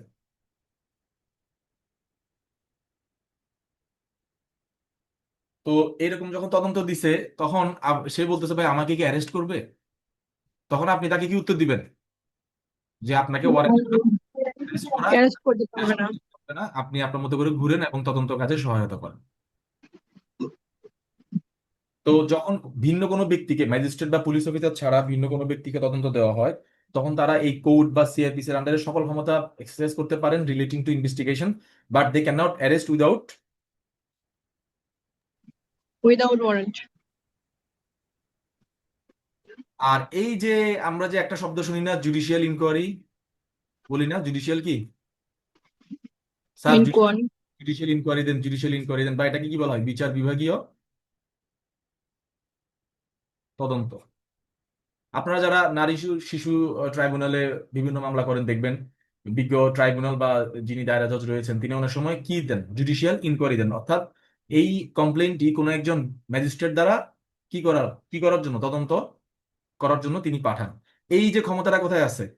202 এর 2 এর এ। এই যে আজকে এটা আপনারা দেখলেন, জুডিশিয়াল ইনকোয়ারি কোথায় আছে? 202 এর 202 এর কত? 202 এর 2 এ। এটা কষ্ট করে লেখেন। এখানে জুডিশিয়াল ইনকোয়ারি কি বলতেছে দেখেন, a magistrate inquiring into a case under this section may if he thinks fit take. তো জুডিশিয়াল ইনকোয়ারিতে যখন পাঠানো হয় তখন দেখবেন যে বাদীর যে সাক্ষীরা থাকে তাদেরকে তিনি কি নেন এভিডেন্স হিসেবে, তাদের কি সাক্ষ্য নিয়ে নেন। এটা কিন্তু ট্রায়ালের সাক্ষী নেই, এটা হচ্ছে জাস্ট তদন্তের স্বার্থে নেন, ঠিক আছে? সেটাও কিন্তু তিনি শপথপূর্বক নেন অন ওথ। তখন তিনি হচ্ছে এই যে ভাবে সাক্ষীদের সাক্ষ্যটাকে এগুলো সবকিছু দেখার পর নিজের মতো করে একটা অপিনিয়ন দেন যে হ্যাঁ এই অপরাধের প্রাথমিক সত্যতা পাওয়া গেছে, তখন এবার বিচারক ওই আসামির বিরুদ্ধে কি করেন? প্রসেস ইস্যু করেন। ক্লিয়ার? বোঝা গেছে? জি স্যার। ওকে, এখানে তেমন কিছু নাই। আর হচ্ছে এখানে মজার বিষয় দেখেন 2 এর বিতে বলতেছে when police submits the final report. আমরা যে ফাইনাল রিপোর্টের কথা বলি এটা আগে আমরা পাইছিলাম কোথায়? সিআরআরওতে। এই সিআরপিসিতে এখানে এটাকে পাইছি। ফাইনাল রিপোর্ট যখন সাবমিট করবো তখন আসামি কি হয়ে যাবে? ডিসচার্জ। আচ্ছা, পুলিশের এই রিপোর্টটা কি 202 ধারার রিপোর্ট নাকি 173 রিপোর্ট? কে বলতে পারবেন? যে বলতে পারবেন তার 202 রিপোর্ট। Very good. এই রিপোর্টটা পুলিশের রিপোর্টটা পুলিশ যখন 200 মানে খেয়াল করেন, ম্যাজিস্ট্রেট যখন পুলিশকে তদন্তের আদেশ দেন সেই তদন্ত রিপোর্ট যখন জমা হয় এটা কি 173 রিপোর্ট নাকি 202 এর রিপোর্ট? এটা 202 রিপোর্ট। সিআর মামলার যখন তদন্ত করে রিপোর্ট দেয় সেটা 202 রিপোর্ট, আর জিআর মামলার রিপোর্ট যখন দিবে 173 রিপোর্ট। Very good. এটা কত ক্লিয়ারলি এখানে লেখা আছে। এরপরও একটা কেস লয়ের মাধ্যমে এটাকে এস্টাবলিশ করতে হয়েছে। দেখেন এই যে এর মানে হচ্ছে আমরা আসলে আইন ঠিক মতো পড়ি না। আপনারা যারা লয়ার হবেন বা জাজ হবেন, ভাই আইনটা ঠিক মতো পড়েন। এত সহায়ক বই, এত নোট, এত হাবিজাবি সাপ্লিমেন্টারি পড়ে লাভ নাই। আগে আইনের মধ্যে সবকিছু আছে, এভরিথিং। বিশ্বাস করেন আমরা মানে শুধু বেয়ার একটাই পড়তাম, বেয়ার একটাই পড়ার ঠেলাই বাঁচতাম না, মানে এত পরিমাণ ইনফরমেশন এটার মধ্যে দেওয়া আছে। স্যার, তবে ধরেন প্রসেস ইস্যু মানে যে সমন অথবা ওয়ারেন্ট, এটা তো আপনি বললেন দেখে জানলাম, এটা তো বেয়ার অ্যাক্টে তো বুঝবো না দেখলে, তো মুখস্থ আপু এটা করলেও তো 204 বলা আছে বিয়ার একটা। আচ্ছা সেটা সামনে আসতেছে, হ্যাঁ সেটাও আসতেছে, সেটাও বের করে দিচ্ছি, ঠিক আছে, বের করে দিচ্ছি। এটা আপনারা সেকশন 90-তেও পাবেন। প্রসেস ইস্যু মানে কি? সমন বা ওয়ারেন্ট দেওয়া। ঠিক আছে, সাপ্লিমেন্টারি বই দেখতে পারেন, বাট মেইন ফোকাসটা কোথায় রাখেন? মেইন ফোকাসটা বেয়ার অ্যাক্টে রাখেন, তাইলে সাপ্লিমেন্টারি বই পড়েও মজা পাবেন। ওকে, ডিসমিসাল অফ কমপ্লেইন্ট চলে যাই আমরা। আমরা এতক্ষণ ধরে দেখলাম যে আমরা সরাসরি কমপ্লেইন নিব, নিয়ে প্রসেস ইস্যু করব, প্রসেস ইস্যু যদি না করি তাহলে তদন্ত দিব। তদন্ত কাদের কাদের দিয়ে করাবো সেগুলো বলা হচ্ছে। তদন্ত করতে পারে পুলিশ অফিসার, জুডিশিয়াল ম্যাজিস্ট্রেট, অন্য কোনো ব্যক্তি, হ্যাঁ। তো জুডিশিয়াল অফিসার যদি তদন্ত করে সেক্ষেত্রে তিনি সকল সাক্ষীদেরকে সাক্ষ্য বোধ করে নিয়ে নেবেন। পুলিশ যদি তদন্ত করে ফাইনাল রিপোর্ট দেয় সেক্ষেত্রে আসামিকে ডিসমিস করে দিবে। এগুলো আমরা জানলাম। এখন আমরা দেখব যে ডিসমিস করে দিব কমপ্লেইনটা, যে তোমার কমপ্লেইনটা খারিজ, কি খারিজ, 203-এ খারিজ। দেখবেন অনেক সময় মামলা এরকম আসে, কমপ্লেন্ট খারিজ করে দেওয়া হয়। সেটা হচ্ছে the magistrate before whom a complaint is made or to whom it has been transferred, মানে যার সামনে এটা করা হয় বা যার কাছে এটা পাঠানো হয়, দুই ক্ষেত্রে কিন্তু খেয়াল করবেন। ইদানিং প্রশ্নের প্রচুর টুইস্ট থাকে, টুইস্টগুলোর জন্য এইভাবে করে পড়তে হবে। যে ম্যাজিস্ট্রেটের সামনে কমপ্লেনটা করা হয়েছে অথবা যার কাছে এটা বদলি করা হয়েছে 192 আন্ডারে, may dismiss the complaint if after considering the statement on oath. এখানে দুইটা জিনিস দেখবে উনি, খেয়াল করেন। একটা হচ্ছে স্টেটমেন্ট, কোন স্টেটমেন্ট বলেন, কোন স্টেটমেন্ট? 200 আন্ডারে যে স্টেটমেন্ট দিয়েছে। হ্যাঁ, 200 ধারার আন্ডারে যে পরীক্ষা করে যে স্টেটমেন্টটা দিছে না, তারা যে পরীক্ষা করবেন তার এই পরীক্ষার কথাটা একটা জায়গায় লিখতে হবে না? এইটা হ্যাঁ, statement on oath if any of the complainant and the, এখানে কিন্তু এন্ড আছে, কি আছে? এন্ড। and এখানে কিন্তু আপনি শুধু স্টেটমেন্ট নিয়ে 203 দ্বারা খারিজ করতে পারবেন না। এখানে কি আছে? And the result of the investigation or inquiry. তো ইনভেস্টিগেশন বা ইনকোয়ারি করে, and the result of the investigation or inquiry if any under section 202। তার মানে আপনাকে 202ও লাগবে, আবার 200ও লাগবে। তার মানে 200 এর স্টেটমেন্ট আর 202 এর কি রিপোর্ট, দুইটা একসাথে দেখে আপনার কাছে যদি মনে হয় যে no sufficient ground for proceedings. Proceeding মানে কি বলুন তো? এই প্রসিডিং মানে কি বলুন তো? কি বলতে পারবেন? তো কারণ একজনকে জিজ্ঞেস করি, কেউ ওয়েট, এই প্রসিডিংস মানে কি? কাব্য বলো তো, এই প্রসিডিং মানে কি?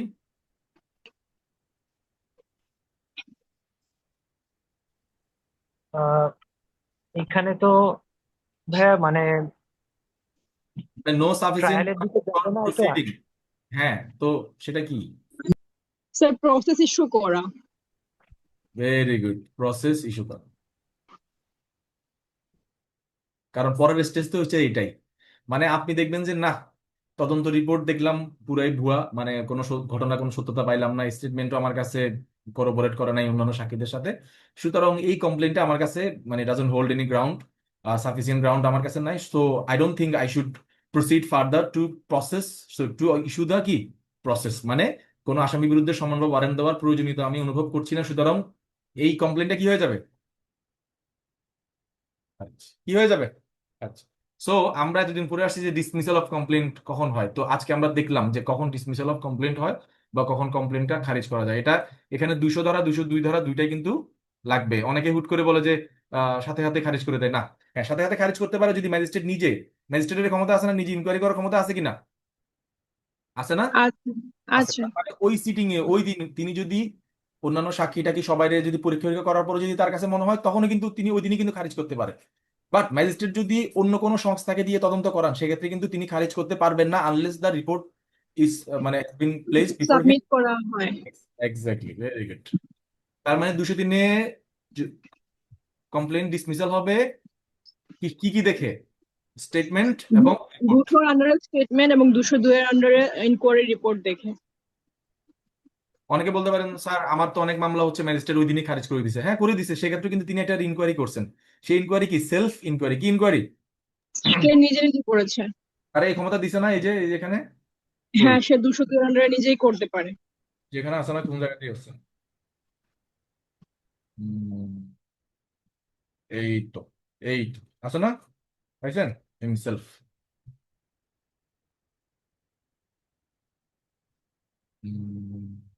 ঠিক আছে, তার মানে 203-এ প্রসেস সরি কমপ্লেন্ট ডিসমিস করে দেওয়া যায় দুইটা বিষয় দেখে। সেটা হচ্ছে 202-এর স্টেটমেন্ট এবং 200 ধারার স্টেটমেন্ট এবং 202-এর রিপোর্ট।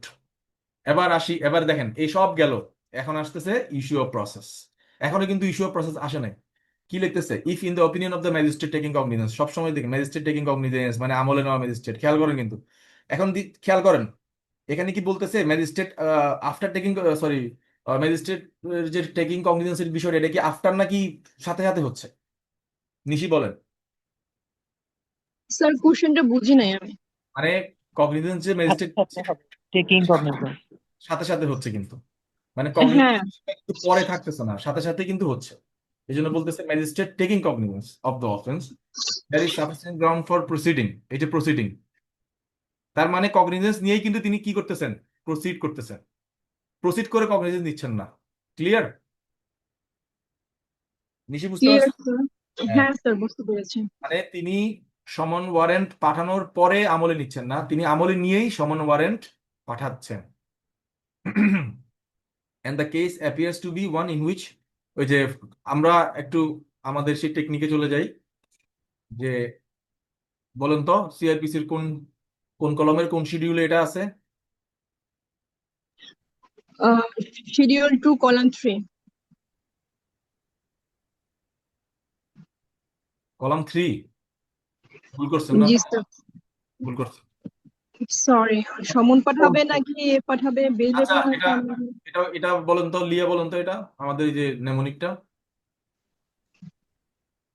আচ্ছা, ওই যে আগের প্রশ্নটার অ্যান্সার মনে হয় কলাম 4-এ। এইটা নেমোনিকটা বলেন।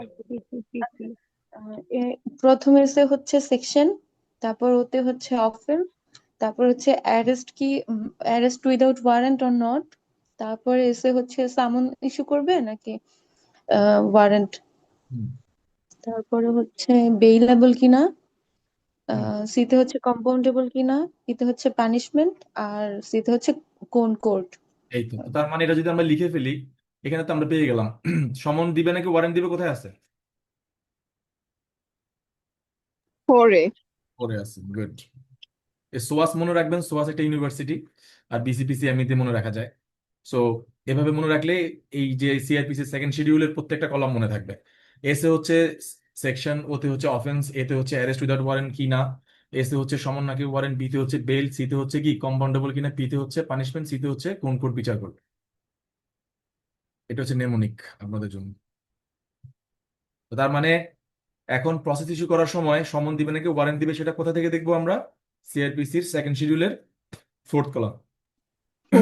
এখানে বলেই দিচ্ছে, আপনারা খুঁজেন, এই যে এখানে বলেই দিচ্ছে যে ফোর্থ কলাম, যে স্যার কোনটা ইম্পর্টেন্ট কলাম, এই যে ইম্পর্টেন্ট কলাম হচ্ছে ফোর্থ কলাম, খুব ইম্পর্টেন্ট।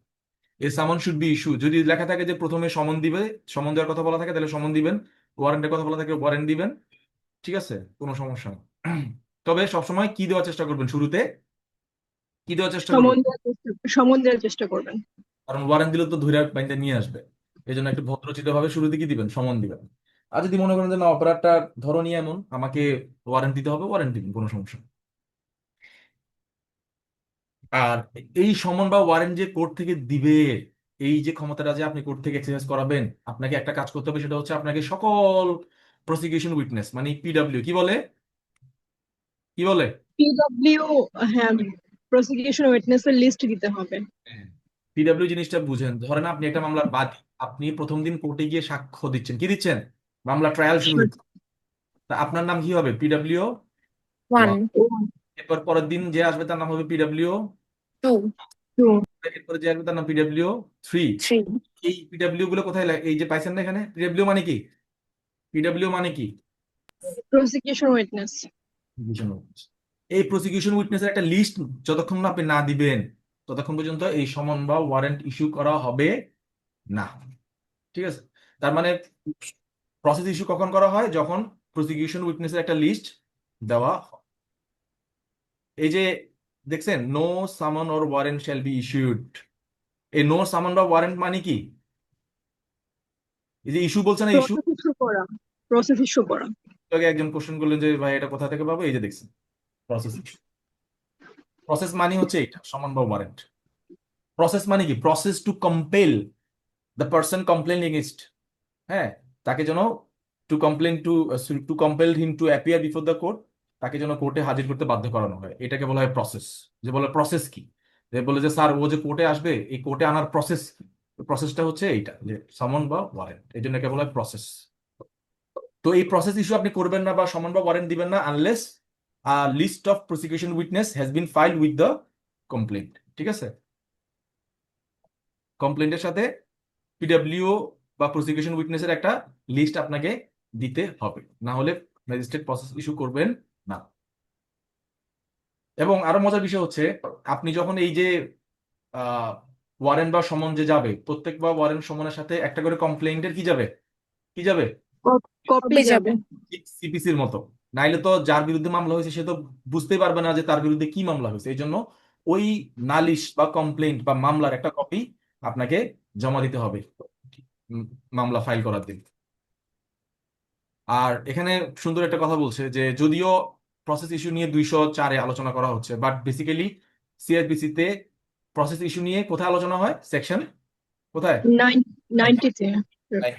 তো সেখানে বলা হচ্ছে এই 204 ধারা 90 ধারার কোনো প্রভিশনকে খর্ব করবে না। সেটা হচ্ছে কি, ওই যে আপনাদেরকে যখন আমি পড়াইছি বলছিলাম যে ধরেন আপনি একটা মামলা কি দিলেন, ভদ্রতা দেখায় কি দিলেন, সমন দিলেন। সমন দিলেন। এখন একজনকে এখান থেকে জিজ্ঞেস করি, যে সবাই ঘুমাচ্ছে মনে হয়, ইফরিত জাহান শুনতে পাচ্ছেন আপনি? জি স্যার। ধরেন আপনি ম্যাজিস্ট্রেট, হ্যাঁ, আপনি একজনকে সমন দিলেন, মামলার আসামিকে সমন দিলেন। এখন আপনার সামনে ওই বাদীর লয়ার এসে বললো যে স্যার সমনের তারিখ তো হচ্ছে 30 দিন পরে, কিন্তু আসামি তো স্যার এর মধ্যে এয়ারপোর্টে দিয়ে পালাই যেতে পারে, কি করতে পারে, এয়ারপোর্ট থেকে পালিয়ে যেতে পারে। পালা যেতে পারে। তো এখন স্যার তাকে হচ্ছে আপনি এটা কি দেন, ওয়ারেন্ট দেন, ওয়ারেন্ট। তাহলে আপনি এটা দিতে পারবেন? যেটা জানেন সেটা বলেন, মানে একটা অ্যান্সার করে দেন, কোনো সমস্যা নেই। মানে আপনার কাছে কি মনে হয় পারা উচিত কিনা? পারবে। পারা উচিত, রাইট। ঠিক। কমন সেন্স ব্যবহার করলে মনে হয় যে পারা উচিত, না হলে তো এই লোক যদি দেশের বাইরে চলে পারা। যায় বিচার ব্যাহত হবে। ঠিক এই ক্ষমতাটাই দেওয়া হয়েছে সেকশন 9, কততে, 90-তে। 90। 90-তে কি বলা আছে, আপনি একটু আপনার সামনে সিআরপিসি থাকলে খুলে দেখেন। বলা হচ্ছে সমন দেওয়ার পরেও যদি আদালত মনে করে এই সমনটাকে ফেরত নিয়ে নিয়ে ওই ওই আসামির বিরুদ্ধে কি দিয়ে দিবে, ওয়ারেন্ট। ওয়ারেন্ট দিতে তার মানে 204 ধারায় এই ক্ষমতাটাও আপনি এক্সারসাইজ করতে পারবেন। ঠিক আছে, পারবে। ওকে, আপনি আবার মিউট করে ফেলেন। এবার 204-এর আমরা এখানে এই যে চ্যাপ্টারে আমরা দুই জায়গাতে ডিসমিস পাই, মানে দুই জায়গাতে কমপ্লেন ডিসমিস করা যায়, একটা হচ্ছে 203-এ আর একটা হচ্ছে 204-এর 3-এ। মজা না, দুইটাই 3, কিন্তু দুইটাই কি 3, একটা হচ্ছে 203 আর একটা হচ্ছে 204-এর 3। 203, 203 মানে 203। আচ্ছা, তো এই 204-এর 3 হচ্ছে কি, এটা কিন্তু আমাদের সিপিসি তো আছে যে আপনি প্রসেস ইস্যু করার জন্য কোনো যদি ফি না দেন, কোর্টের অফিসার কি নিজের পকেট থেকে এটা ফি দিবে, ম্যাজিস্ট্রেট দিবে, না, দিবে না। আপনাকে দিতে হবে। So if you don't pay the fees which is required for issuing processes, then your মামলা উইল বি ডিসমিসড। তো তার মানে এটা হচ্ছে 204-এর 3। তো 203 বা 204-এর 3-এ যদি মামলা ডিসমিস করা হয়, আপনার আপনার ইয়া হচ্ছে কোথায়, আপনার রেমেডি কোথায়, রিভিশনে যাবে, রিভিশনে যাবে। কত আন্ডারে, 430। 6। এটা পাশে দিয়ে ছোট্ট করে লিখে ফেলেন। হুম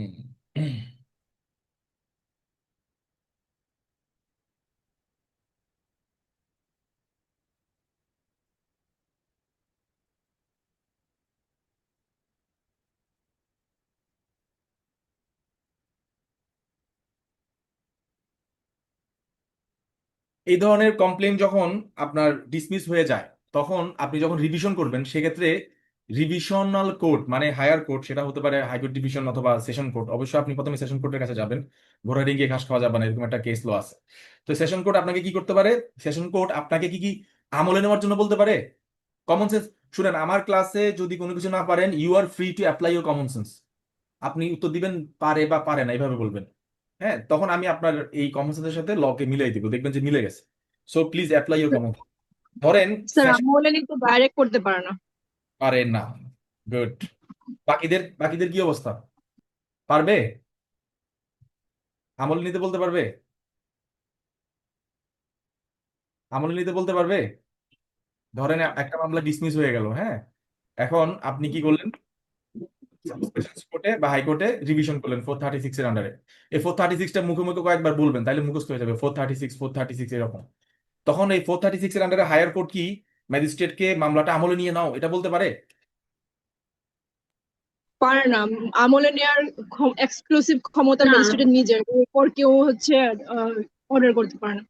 ওকে, তাহলে সেটা যেটা করতে পারে, উনি যেটা করতে পারে, দেখি কমন সেন্স ইউজ করেন, কি মানে হায়ার কোর্ট কি কি বলতে পারে? টু অর্ডার যে for, okay wait wait wait, জিজ্ঞেস করি দাঁড়ান।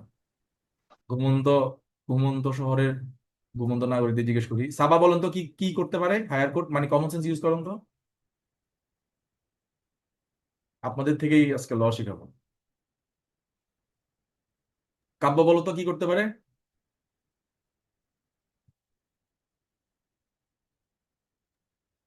আহ ভাইয়া, ম্যাজিস্ট্রেট যদি আমলে না নেয় তাহলে রিভিশনাল কোর্ট কি করতে পারে, মানে ম্যাজিস্ট্রেটে কি করতে বলতে পারে এটা হ্যাঁ হ্যাঁ হ্যাঁ, জানি না ভাইয়া আসলে এটা। কমন সেন্স দিয়ে বলো কি কি করতে পারে। আর একটু আগেই বলছিলেন যে আমলে নিতে নির্দেশ দিতে পারে। কোথায় বলছি? ওই যে যখন 436 মেনশন করছেন একটু আগে। না না, এটা বলি নাই। তাহলে আরো অনুসন্ধান করে করতে বলতে পারে যে ফ্যাক্টস ফাইন্ড করে দেখুন যে আসলে এরকম কিছু।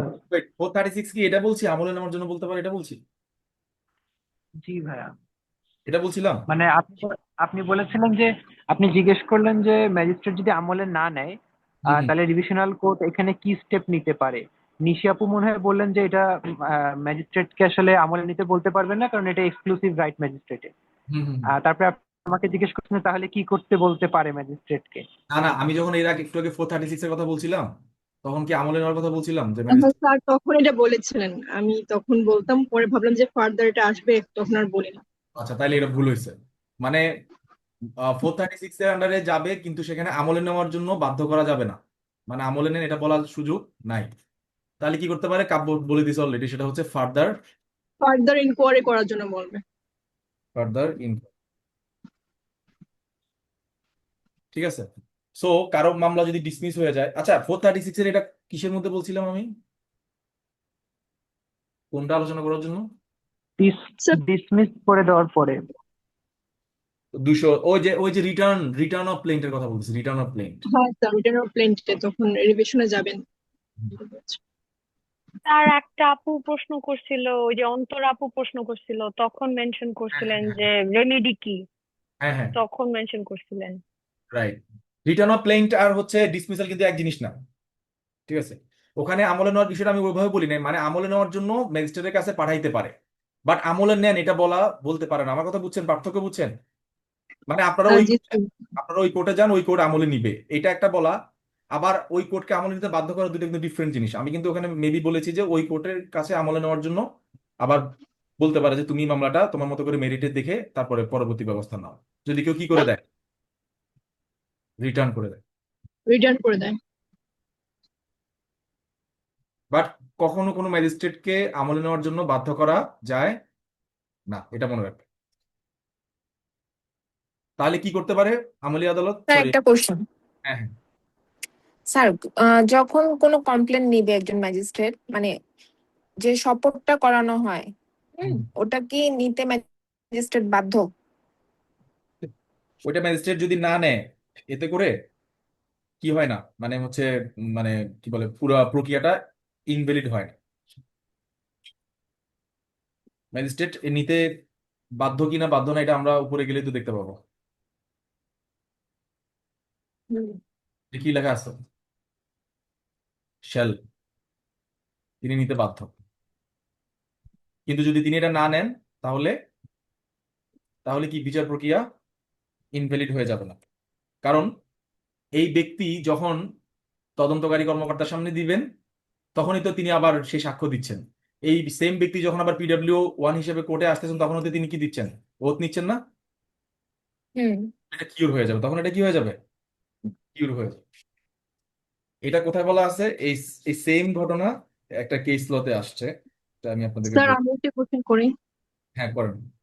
স্যার জিআর মামলাগুলো আর সিআর মামলাগুলোর যে একটা আমরা প্রসিডিং এর ভেতর দিয়ে যাই, তারপর আমাদের একটা জাজমেন্ট তো দুটো মামলাতেই আসে।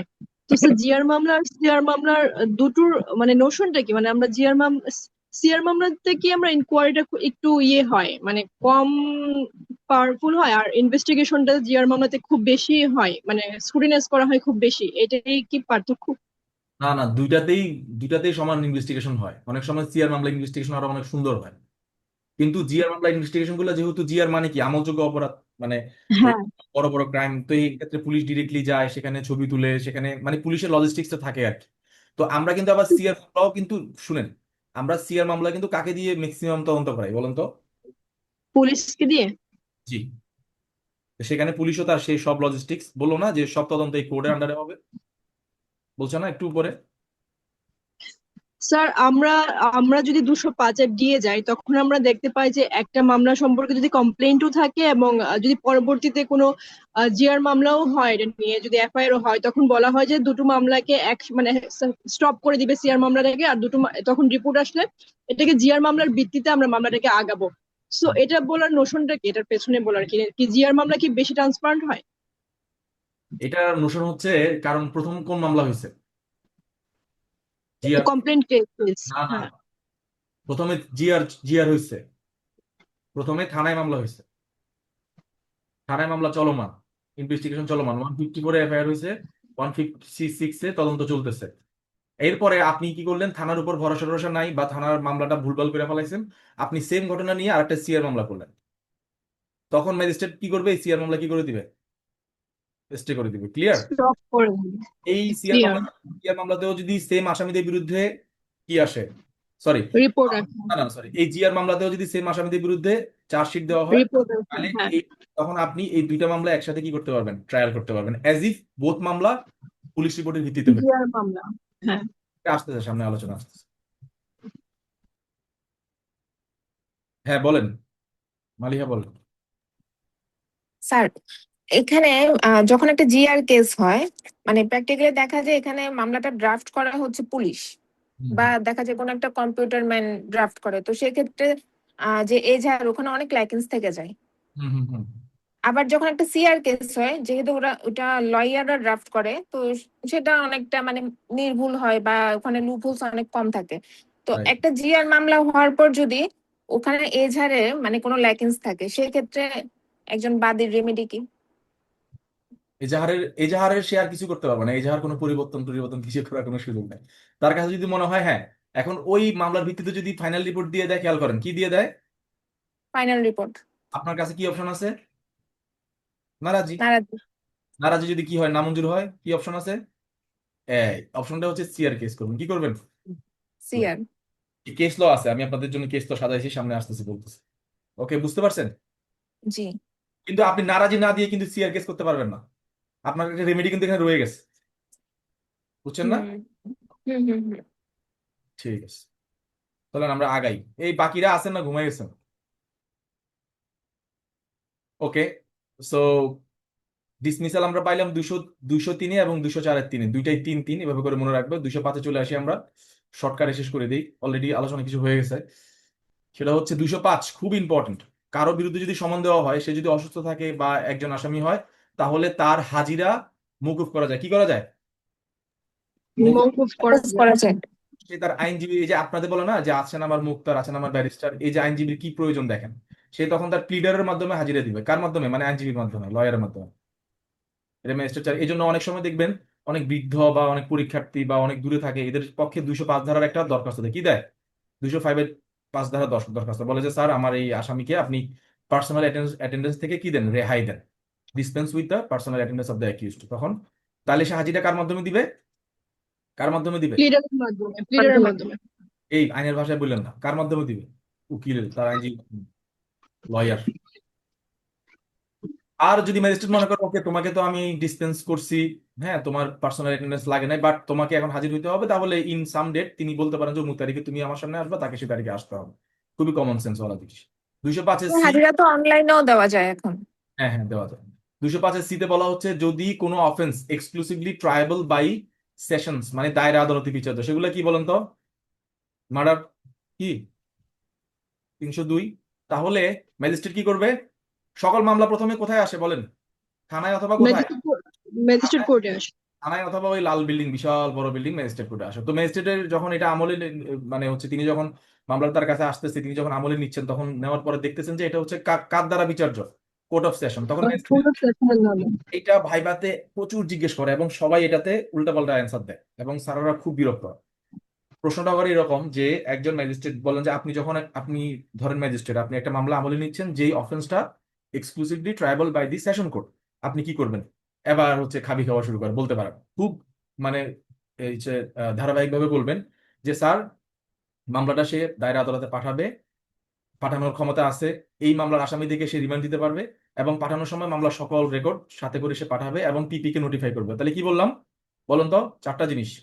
যে মামলাটা কোথায় পাঠাবে? দায়রা আদালতে। যেহেতু এটা দায়রা আদালতে। কমন সেন্স ভাই, কমন সেন্স, যেহেতু এটা সেশনস কোর্ট দ্বারা বিচার্য, এটা সেশন কোর্টে যাবে, এটাকে সেন্ড করতে হবে। এক, রিমান্ড দিতে পারে, কি দিতে পারে? রিমান্ড মানে 164 নিতে পারে, সব করতে পারে, রিমান্ড দিতে পারে। তাইলে সেন্ড করলো, রিমান্ড দিল, তারপরে রেকর্ড সহ পাঠাইলো, মামলা সকল রেকর্ড। রেকর্ড মানে কি?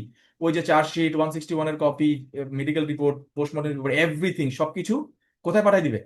বলে না মামলা বদলি করছে, মামলা বদলি করছে, এটা বলে এই সেশন কোর্টে পাঠা দিবে। পাঠিয়ে দিবে। এবং এখানে ছোট্ট একটা জিনিস যেটা সবাই বলে না, এই তিনটে অ্যান্সার করার পরে স্যাররা জিজ্ঞেস করে আর কিছু করবে না, আর কিছু করবে না, তখন সে হা করে। পিপি কে নোটিফাই করবে। এই জিনিসটা সবাই ভুলে যায়।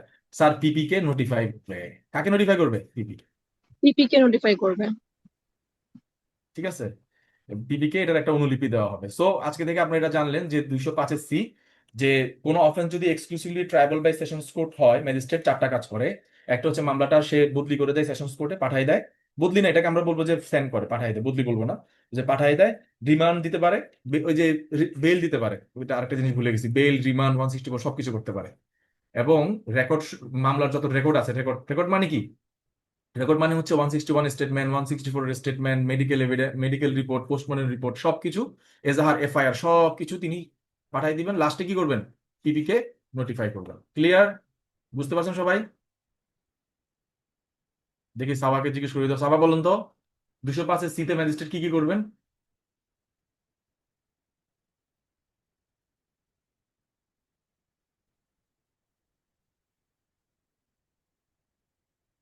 আপনি আছেন? বলুন তো, ওই যে, জি স্যার। হ্যাঁ বলুন তো কি করবে?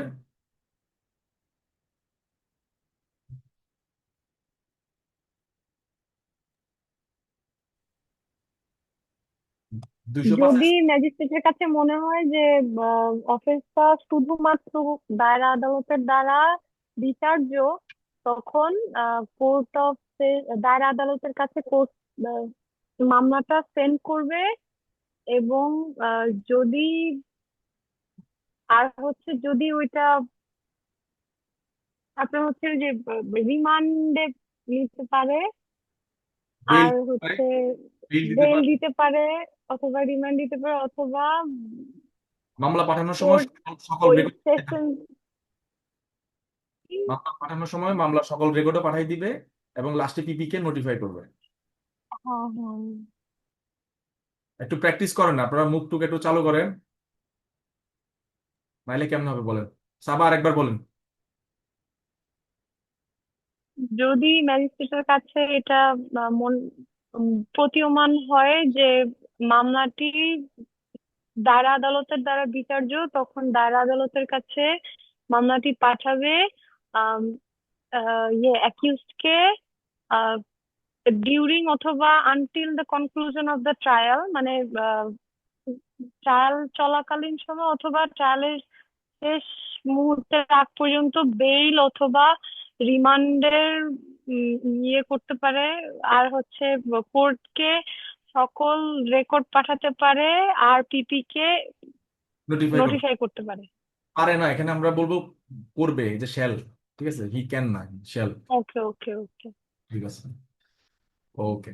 এবার আমরা তো চলে আসছি। আমরা যদি খুব শর্টে বলতে চাই, তাহলে আমরা এইভাবে বলতে পারি যে মামলাটা রেডি ফর ট্রায়াল করে এটাকে সেশন কোর্টে পাঠিয়ে দিবে। হ্যাঁ, রেডি ফর ট্রায়াল কি বলেন আবার? রেডি ফর ট্রায়াল কি? রেডি ফর ট্রায়াল কি বলেন? স্যার রেডি ফর ট্রায়াল হচ্ছে কগনিজেন্স নিবে, নেওয়ার পর ইনভেস্টিগেশন করবে, পুলিশ রিপোর্ট আসবে, মানে এই ইনভেস্টিগেশন স্টেজে সে রিমান্ড দিতে পারে, 164 নিবে, যত কিছু আছে সবকিছু করে ফেলবে। তারপর 173 আন্ডার রিপোর্ট আসবে, রিপোর্ট আসে যদি দেখে যে মামলাটা হচ্ছে এরকম মানে যাবে, মানে চার্জশিট আসে, তখন এটাকে আমি পাঠাই দিব হচ্ছে ট্রায়াল কোর্ট।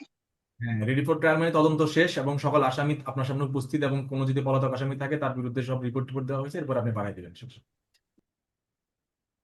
ওকে, 205-এর সি হচ্ছে এটা হচ্ছে যদি একটু আগে দেখলাম আমরা যে দায়রা আদালত কর্তৃক বিচার্য, এখন আমরা দেখবো সিএমএম বা সিজিএম কর্তৃক যদি বিচার্য হয়। ঠিক আছে, যদি সিজিএম বা সিএমএম কর্তৃক বিচার্য হয় তাহলেও তাদের কাছে কি মামলাটা বদলি করতে হবে। একটা ধারা বলেন তো যেটা সিএমএম বা সিজিএম কর্তৃক বিচার্য, দেখি আপনারা পারেন কিনা। কোথায় আছে বিচার্য, কোন কোর্ট কর্তৃক বিচার্য, এটা কোথায় আছে সিআরপিসির? একদম লাস্ট কলামে, 8 নাম্বার কলামে। হাসান বলো তো কোথায় আছে?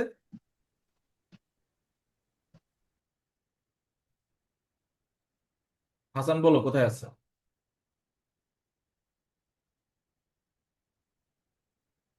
ইফরিত জাহান বলুন তো কোথায় আছে, যে কোন কোর্ট কর্তৃক বিচার্য? শিডিউল 2, দ্বিতীয় শিডিউলের 8 নাম্বার কলাম, আর কলামে আছে, ওই যে আমরা যে একটু আগে একটা নেমুনিক দিলাম, এই যে সোয়াস ট্রায়াল।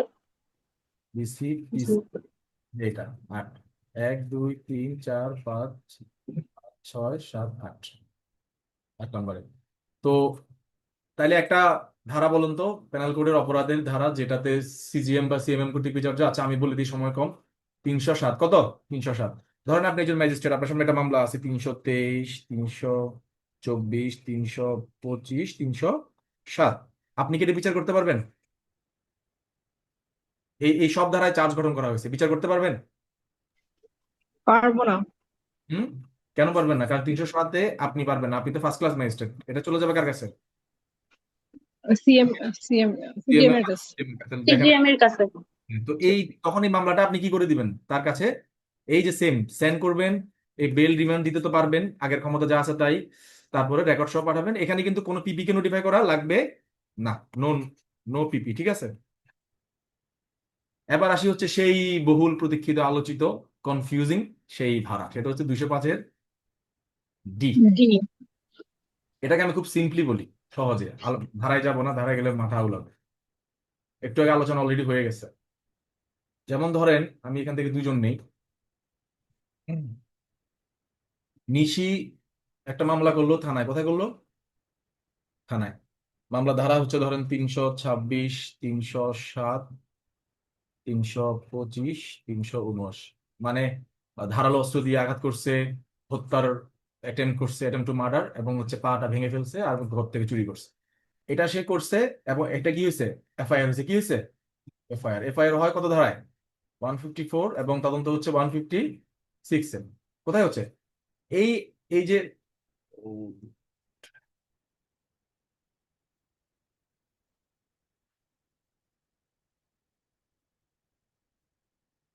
আপনাকে শুনতে পাচ্ছেন?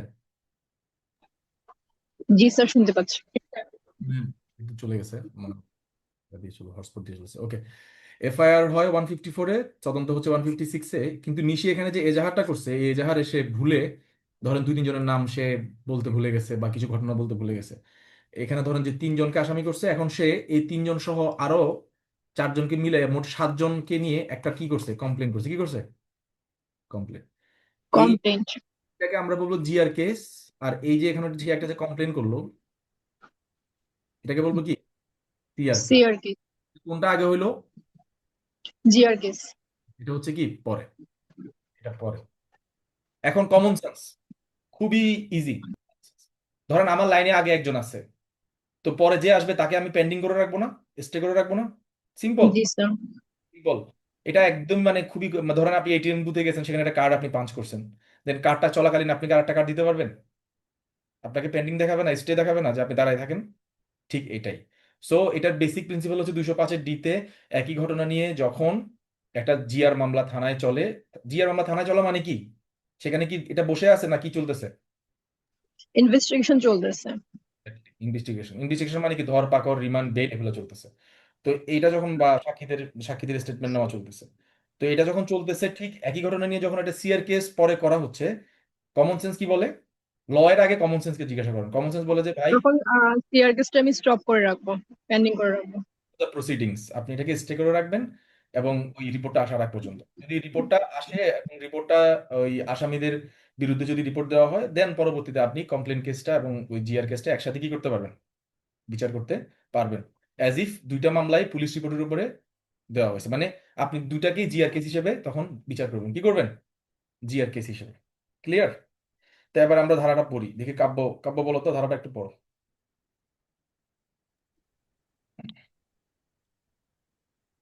When in a case instituted otherwise than on a police report, hereinafter referred to as a complaint case, it is made to appear to the magistrate during the course of the inquiry or trial held by him that an investigation by the police is in progress in relation to the offence which is the subject matter of the inquiry of the trial held by him. The magistrate shall stay the proceedings of such inquiry or trial and call for a report on the matter from the police officer conducting the investigation. একটু কষ্ট করে করে arrow চিহ্ন দিয়ে লিখে দাও যে ম্যাজিস্ট্রেটের সামনে, ধরেন খেয়াল করেন, আপনারা সিনারিটা কল্পনা করবেন এভাবে যে কাব্য আজকে সকালে কোর্টে উঠলো, তার সামনে একটা কেস আসলো, একটা কমপ্লেন, কি আসলো? কমপ্লেন। কমপ্লেন যখন আসলো, সে কমপ্লেনটা নিল, ওথ নিল, দেখলো, দেখার পরে তার কাছে তখন তথ্য আসলো যে এই সেম কমপ্লেন নিয়ে কি চলতেছে থানায়, কি চলতেছে কথা বল- জিআর মামলা চলতেছে। এবং সেখানে তদন্ত চলমান। ক্লিয়ার? তাহলে সে যখন কোনো কমপ্লেন্ট আসে আমরা তখন কি করি? ইনকোয়ারি বা ট্রায়াল করি না? তাহলে আমরা হ্যাঁ স্যার, ইনকোয়ারি বা ট্রায়ালটা কি করব? স্টে করব। স্টে করে দেব। আমরা সেই রিপোর্টটা কি করব? তলব করব, স্টে করব। এবং ওই যে যে ইনভেস্টিগেশন চলতেছে সেই ইনভেস্টিগেশন একটা রিপোর্ট আসবে না, রিপোর্টটা আমি হ্যাঁ, করব। এইগুলা অ্যারো চিহ্ন দিয়ে দিয়ে কষ্ট করে লেখেন। তারপরে আবার দেখেন, if if a report is made by the investigating officer under section, মানে কি চার্জশিট দেয়, কি দেয়? চার্জশিট অথবা ফাইনাল রিপোর্ট। 173 শুধু চার্জশিট দেয় না, কি দেয়? চার্জশিট অথবা final report. And on such report cognisance of any offence is taken. Final রিপোর্টের ভিত্তিতেও কগনিজেন্স নেওয়া যায়, চার্জশিটের ভিত্তিতেও কগনিজেন্স নেওয়া যায়। আমি কিন্তু আগে পড়াইছি, পুলিশ ফাইনাল রিপোর্ট দিয়ে দিছে কিন্তু ম্যাজিস্ট্রেট চাইলে কিন্তু স্টিল কগনিজেন্স নিতে পারে কি পারে না? পারে। রাইট। চার্জশিট দিলেই যে তাদের বিরুদ্ধে কগনিজেন্স নিতে পুলিশ কি, সরি, ম্যাজিস্ট্রেট কি বাধ্য, কি বাধ্য না? বাধ্য না। চার্জশিট দিলে বাধ্য।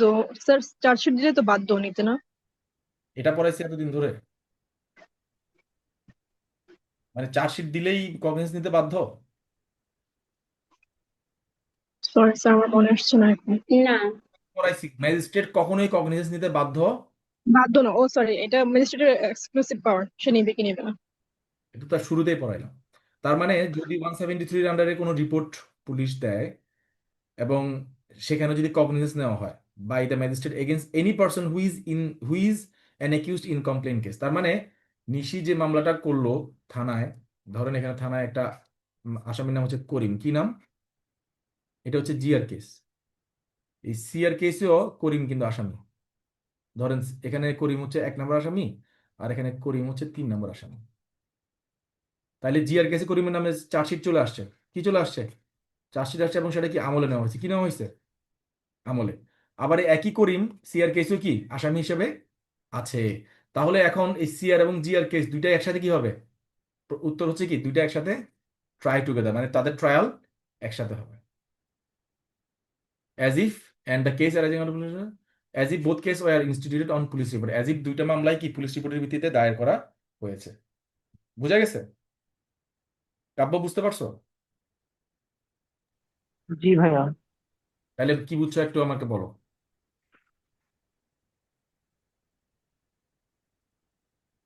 আচ্ছা, ইনভেস্টিগেটিং অফিসার যদি ভাইয়া চার্জশিটও দেয় এখানে জিআর কেসে, আর তারপরে ম্যাজিস্ট্রেটের কাছে আমলে নেওয়ার জন্য পাঠানো হবে। আর সাইমultaneously যদি সিআর কেসেও দেখা গেল 3 জন আসামি ছিল, তার মধ্যে একজন ছিল করিম, তো সেক্ষেত্রেও এই মামলাটাও একসাথে চলবে ওই জিআর কেসের সাথে। আর এখানে এখন ট্রিট করা হবে যে সিআর কেসের মামলাটাও একটা জিআর কেসের মামলা, অর্থাৎ এটাও পুলিশ রিপোর্ট দ্বারা ইনস্টিটিউটেড হয়েছিল। মানে দুইটা মামলাই এখন জিআর কেস হিসেবে চলতে থাকবে। এক্স্যাক্টলি। তোমরা এখানে মনে করতে পারো যে ভাইয়া দুই জায়গাতে করিম আছে। হ্যাঁ, দুই জায়গাতে দুই রকম অপরাধ আসছে। কারণ শুনো, জিআরএ তুমি করিমের বিরুদ্ধে যে অ্যালিগেশনটা দিছো, যেটা শুরুতে বললাম, এফআইআর কি অ্যামেন্ডমেন্ট করা যায় না। তো এই সিআর মামলা করিমের বিরুদ্ধে আরেকটা এলিগেশন আসতে পারে না, মানে ভিন্ন রকম এলিগেশন আসতে পারে। তো তাহলে তার বিরুদ্ধে ভিন্ন কোনো অপরাধের চার্জ হতে পারে। সো তার বিরুদ্ধে কি দুইটা মামলাই চলতে পারে। ক্লিয়ার? বুঝা গেছে? ওই যে ক্লিয়ার স্যার। একটা আছে না, যে এসপি বাবুল আছে না, এসপি বাবুল, ওই যে চিটাগাং এর, তার হ্যাঁ, এরকম সেম ঘটনা ঘটছে। একটা মামলা জিআর মামলা হয়েছে, পরে তার শ্বশুর তার বিরুদ্ধে আবার কি করছে, সিআর মামলা। সিআর মামলা করেছে। দুইটা মামলা একসাথেই চলছে। এবার এটাতে গেল হচ্ছে দুই মামলাতে যদি তাকে আসামি হিসেবে ইমপ্লিকেট করা হয়। এখন দেখো, যদি একটাতে করা হয়, একটাতে যদি করা না হয়, তাহলে কি হয়? If the police report does not relate to any accused in the complain case, অর্থাৎ সিআরে আপনি করিমকে যে আসামি করলেন, পুলিশ রিপোর্টে করিমকে কি করা হলো, বাদ দেওয়া, কি করা হলো, বাদ দেওয়া হলো। ওকে, বাদ দেওয়া হলো। হ্যাঁ। Or if the magistrate does not take cognizance, magistrate chargesheet দিল, ম্যাজিস্ট্রেট কর্মীর বিরুদ্ধে কগনিজেন্স নেয় নাই, নিল না। নেয় নাই, তাইলে এখন কি সিআর মামলা আলাদাভাবে চলতে পারে কি পারে না? হ্যাঁ, তখন সিআর মামলাটা ওইটার মতোই চলবে, Exactly. তখন পারবে। Proceed with the inquiry or trial which was stay, তার মানে এটাকে উনি স্টে করে দিয়েছিলেন না, নাও এটা এখন কি প্লে বাটন, মানে এটা এখন কি চলবে। ক্লিয়ার? আই হোপ খুবই ইজিলি এটা বুঝে গেছে। তাহলে আমি একটু হাসানকে জিজ্ঞেস করি, হাসান বলো তো ভাইয়া, 205D বলো।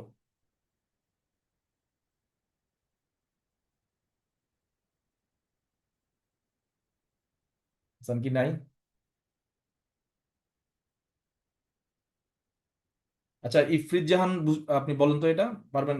এই 205-ডিটা একটু বলেন আমাদেরকে।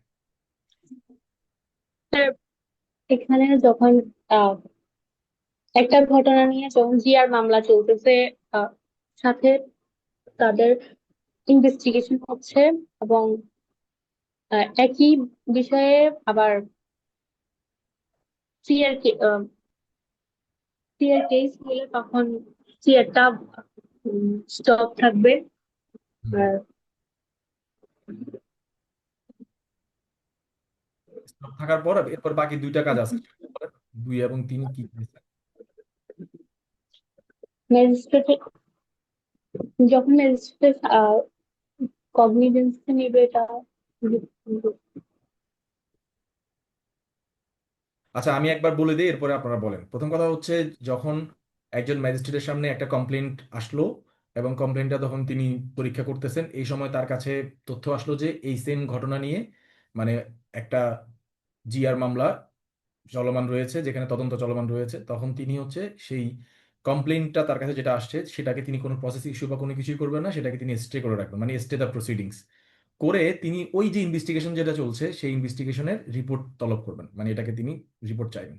রিপোর্টটা যখন তার কাছে আসবে এবং তিনি যদি রিপোর্টের ভিত্তিতে মামলা, সরি, অপরাধ আমলে নেন, তখন ওই সিআর কেস এবং জিআর কেস দুইটাই একসাথে চলবে, অ্যাজ ইফ দুইটাই পুলিশ রিপোর্টের ভিত্তিতে দায়ের করা হয়েছে, যে ট্রাই টুগেদার। যদি আপনাদেরকে প্রশ্ন করে যে এই ধরনের মামলা যখন স্টপ হয়, মানে কমপ্লেন্ট কেসটা যখন স্টে করা হয় এবং জিআর কেসের রিপোর্ট যখন আসে একই আসামির বিরুদ্ধে, তখন কি হয়? তখন আপনি বলবেন যে তখন সিআর এবং জিআর দুটো কেসই একসাথে চলতে পারে। তখন মানে সিআর কেসটা ম্যাজিস্ট্রেট তো আমলে নিয়ে নিবেন, অথবা তিনি তদন্ত দিতে পারেন। মানে মোট কথা, ও আরেকটা কথা, সিআর কেস আবার তদন্তে পাঠানোর পর যদি সিআর কেস যদি আবার কি হয়, মানে প্রমাণিত না হয়, তাহলে মামলা শেষ ওখানে, তাহলে শুধু জিআর কেস চলবে। এটা এই ট্রাই টুগেদারের কথা আসছে কখন? যখন অপরাধ প্রমাণ হয়ে আসতেছে, তখন জি আর সি এর দুইটা একসাথে চলবে, অ্যাজ ইফ দুইটাই পুলিশ রিপোর্টের উপর ভিত্তিতে দায়ের করা হয়েছে। তো দুটো মামলার কি দুটো জাজমেন্ট হবে? দুটো জাজমেন্ট কেমনে হবে? স্যার, সিআর মামলা চলতেছে বা জিআর মামলাও তো চলতেছে, তাইলে দুটো মামলার দুটো জাজমেন্ট হবে না? ভিন্ন জাজমেন্ট তো হইতেই পারে, মানে আপনি জিআর এসে খালাস পেতে পারে, সিআর অপরাধী হইতে পারে, হইতেই পারে। আপনি তো ধরেন দুই একই অপরাধের জন্য তারে দুই দুই মামলাতেই চার্জ করা তো দরকার নেই, বুঝতে পারছেন না? একটাতেই চার্জ করলে তো হচ্ছে। ধরেন তাকে কি আপনি 302 এ দুই দুই দুই মামলা থেকে 300 দিয়ে চার্জ করবেন? দরকার আছে তার?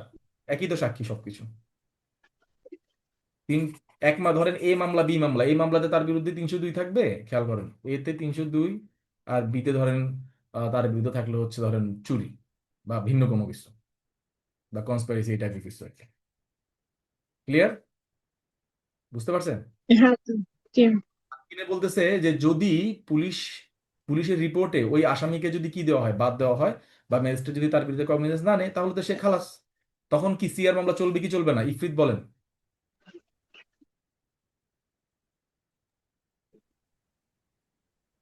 স্যার বুঝি নাই। মানে জিআর মামলা যদি ওই একই আসামি বিরুদ্ধে যদি জিআর মামলায় ফাইনাল রিপোর্ট দিয়ে দেয় বা তার বিরুদ্ধে যদি ম্যাজিস্ট্রেট অপরাধ আমলে না নেয়, তাহলে তার বিরুদ্ধে সিআর মামলা চলবে কি? সিআর মামলা চলবে। ক্লিয়ার? ওকে। তো এটা জি আমি স্যার। বলুন তো কি বুঝছেন, এটা একটু জটিল আছে তো, সবাই বুঝছে কিনা আমি একটু চেক করি। স্যার প্রথম হচ্ছে একই ঘটনা নিয়ে যখন জিআর মামলা হয় তখন ওখানে যে সাক্ষী ইনভেস্টিগেশন করা হয়, এরপর যদি একই সাথে সিআর মামলা আসে তখন কেসটা স্টে থাকবে। আর দুয়ে বলছে যে একই আসামি যদি জিআর এর যদি 1 নম্বরে থাকে বা সিআর মামলায় দেখা গেছে ওইটা 3 নম্বর আসামি, তখন হচ্ছে দুইটা কেস একসাথে চলতে থাকবে। আর যদি জিআর মামলাটি স্টপ হয়ে যায় বা ওটা থেকে যদি আসামি ওই ট্রায়ালটা যদি স্টে হয়ে যায় তখন হচ্ছে সিআর মামলাটা চলতে থাকবে। ওকে, বুঝছি। মানে আমি আপনি যে বিষয়টা বুঝতে পারছেন সেটা আমি বুঝছি, বাট ভাষাটা খুঁজে পাচ্ছেন না আর কি, অ্যাপ্রোপ্রিয়েট ল্যাঙ্গুয়েজ। জি এটা স্যার। এটা হবে আস্তে আস্তে, আরো প্র্যাকটিস করতে করতে। মানে এখানে প্রসিজারটা কাব্য বলেন তো আরেকবার, সুন্দর করে গুছাই বলেন। ইফরিত বুঝছেন, আমি আপনার বিষয়টা বুঝতে পারছি, বাট ভাষাটা আরেকটু অ্যাড করতে হবে। কাব্য বলেন।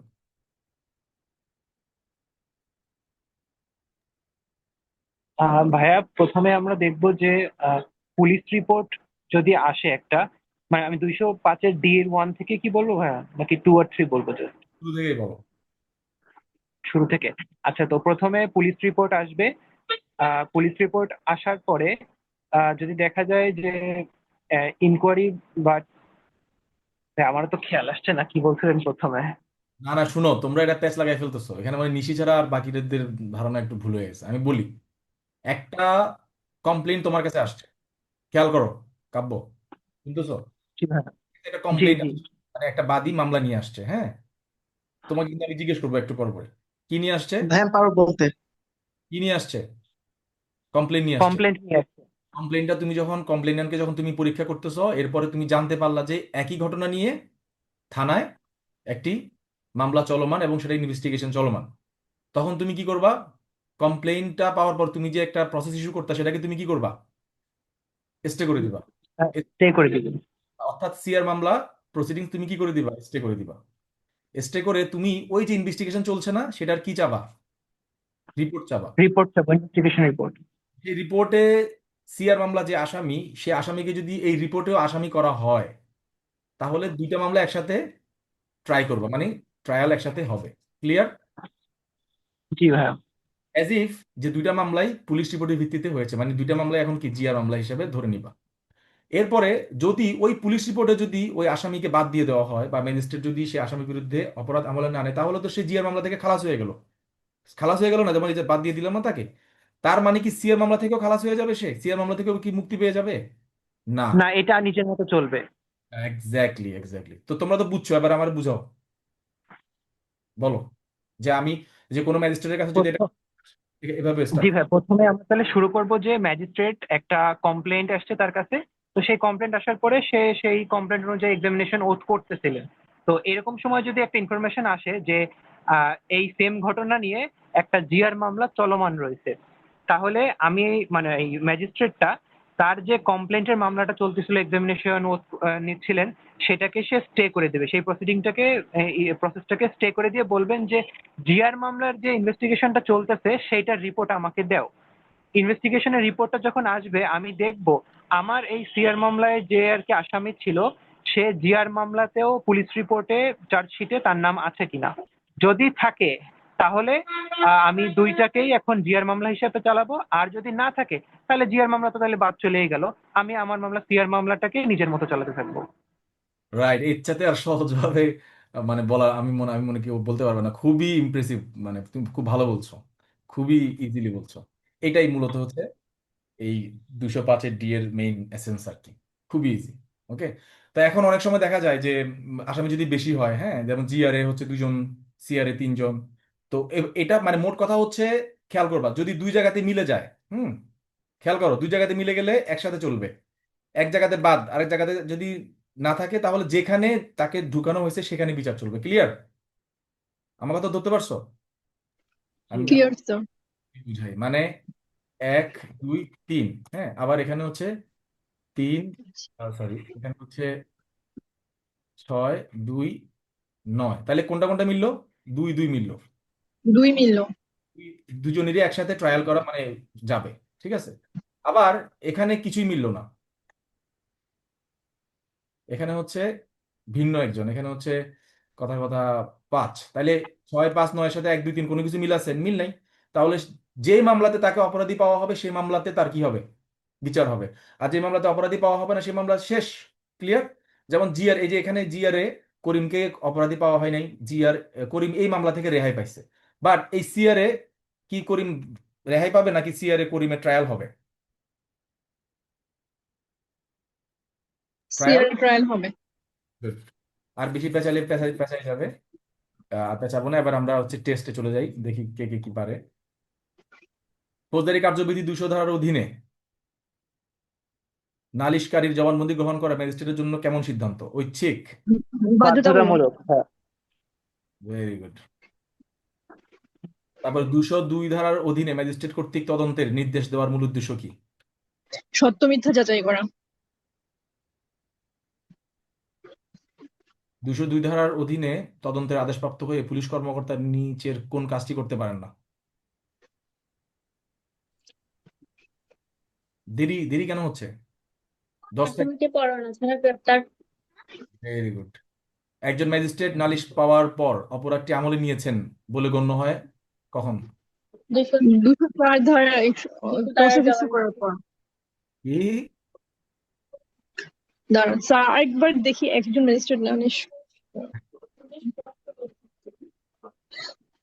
একজন ম্যাজিস্ট্রেট স্যার নালিশ ইয়ে করার পর, এক্সামিন করার পর, এক্সামিন করার আগেই তো সে আমলে নিয়ে নেয়। হুম, এক্সামিন করার সাথেই না, টেকিং কগনিজেন্স। হ্যাঁ এটাই তো, এই 202 ধারা নালিশকারী জবানবন্দি গ্রহণ করার সময়। জি। 202 এর 1 ধারা শর্ত অনুযায়ী কোন ক্ষেত্রে 200 ধারা জবানবন্দি গ্রহণ না করেই সরাসরি তদন্তের নির্দেশ দেওয়া যায়? আদালত কর্তৃক হয়। হুম 195 এর আন্ডারে যেগুলো। কোনটা অ্যান্সার? যদি আসামি একজন সরকারি কর্মকর্তা হন, যদি নালিশটি কোনো আদালত বা বিচারিক কর্তৃক দায়ের করা হয়, যদি রাত্রি প্রকাশন ঘটে থাকে, যদি নালিশকারী একজন নারী হন। কোনটা? স্যার যদি 2 নালিশটি নাম্বার। কোনো আদালত বা বিচার কর্তৃক দায়ের করা হয়। হ্যাঁ স্যার খ অপশনটা। 202 ধারার তদন্ত শেষে অপরাধের কোনো প্রাথমিক সত্যতা না পাওয়া গেলে ম্যাজিস্ট্রেট কোন ধারার নালিশটি খারিজ করে দিবেন? 203 ধারা। বাহ। অপরাধের সত্যতা পাওয়া গেলে আসামিকে আদালতে হাজির করার জন্য 204 ধারার অধীনে কি জারি করা হয়? সামন বা ওয়ারেন্ট। প্রসেস সমন বা ওয়ারেন্ট। সমন বা ওয়ারেন্ট। প্রসেস। ইফরিত দেখছেন প্রসেস? ওকে। জি। অপরাধের জন্য আদালতে সিআর মামলা এবং থানায় জিআর মামলা উভয় চলমান থাকে, তবে 205 ধারা অনুযায়ী ম্যাজিস্ট্রেট কি করবেন বলেন? সিআর মামলাটা স্টপ করে দেবেন। সিআর মামলার অপশন দেখে বলেন। সিআর মামলাকে স্টে খ করে নাম্বার সিআর মামলা ইনভেস্টিগেশন স্টপ করে করতে হবে। রিপোর্টের জন্য অপেক্ষা করবেন। 205 ধারা অনুযায়ী যখন সিআর ও জিআর মামলা একীভূত করা হয় তখন পুরো মামলাটি কোন পদ্ধতি অনুযায়ী পরিচালিত হয়? জিআর সিআর মামলা মামলার অনুযায়ী। সিআর মামলা। বাহ। ম্যাজিস্ট্রেট কর্তৃক বিচার প্রক্রিয়ায় মামলার নথিপত্র পর্যালোচনা করে অভিযোগ ভিত্তিহীন মনে হলে 241 এ ধারায় আসামিকে কি করা হয়? ডিসচার্জ। ডিসচার্জ করা হয়। ডিসচার্জ। কিন্তু ভাই আপনারা তো সব বারুদ হয়ে গেছেন, সবই পারেন মাশাআল্লাহ। ঠিক আছে, দেখছেন এভাবে করলে এমসিকিউ অ্যান্সার করা ইজি না? ইজি না? হ্যাঁ স্যার। এখান থেকে কোনো জি কিছু স্যার। কিছুই বাদ নাই। সো বিজিএস বার যাই বলেন সবকিছুর জন্য প্রস্তুতি নেন। সবগুলো কমপ্লিট হয়ে গেলে আপনাকে আটকানোর কোনো রাস্তা নাই, আপনি শিওর সাকসেসফুল হবেন ইনশাআল্লাহ। তো ঠিক আছে, পরের ক্লাসে দেখা হবে। আসসালামু আলাইকুম।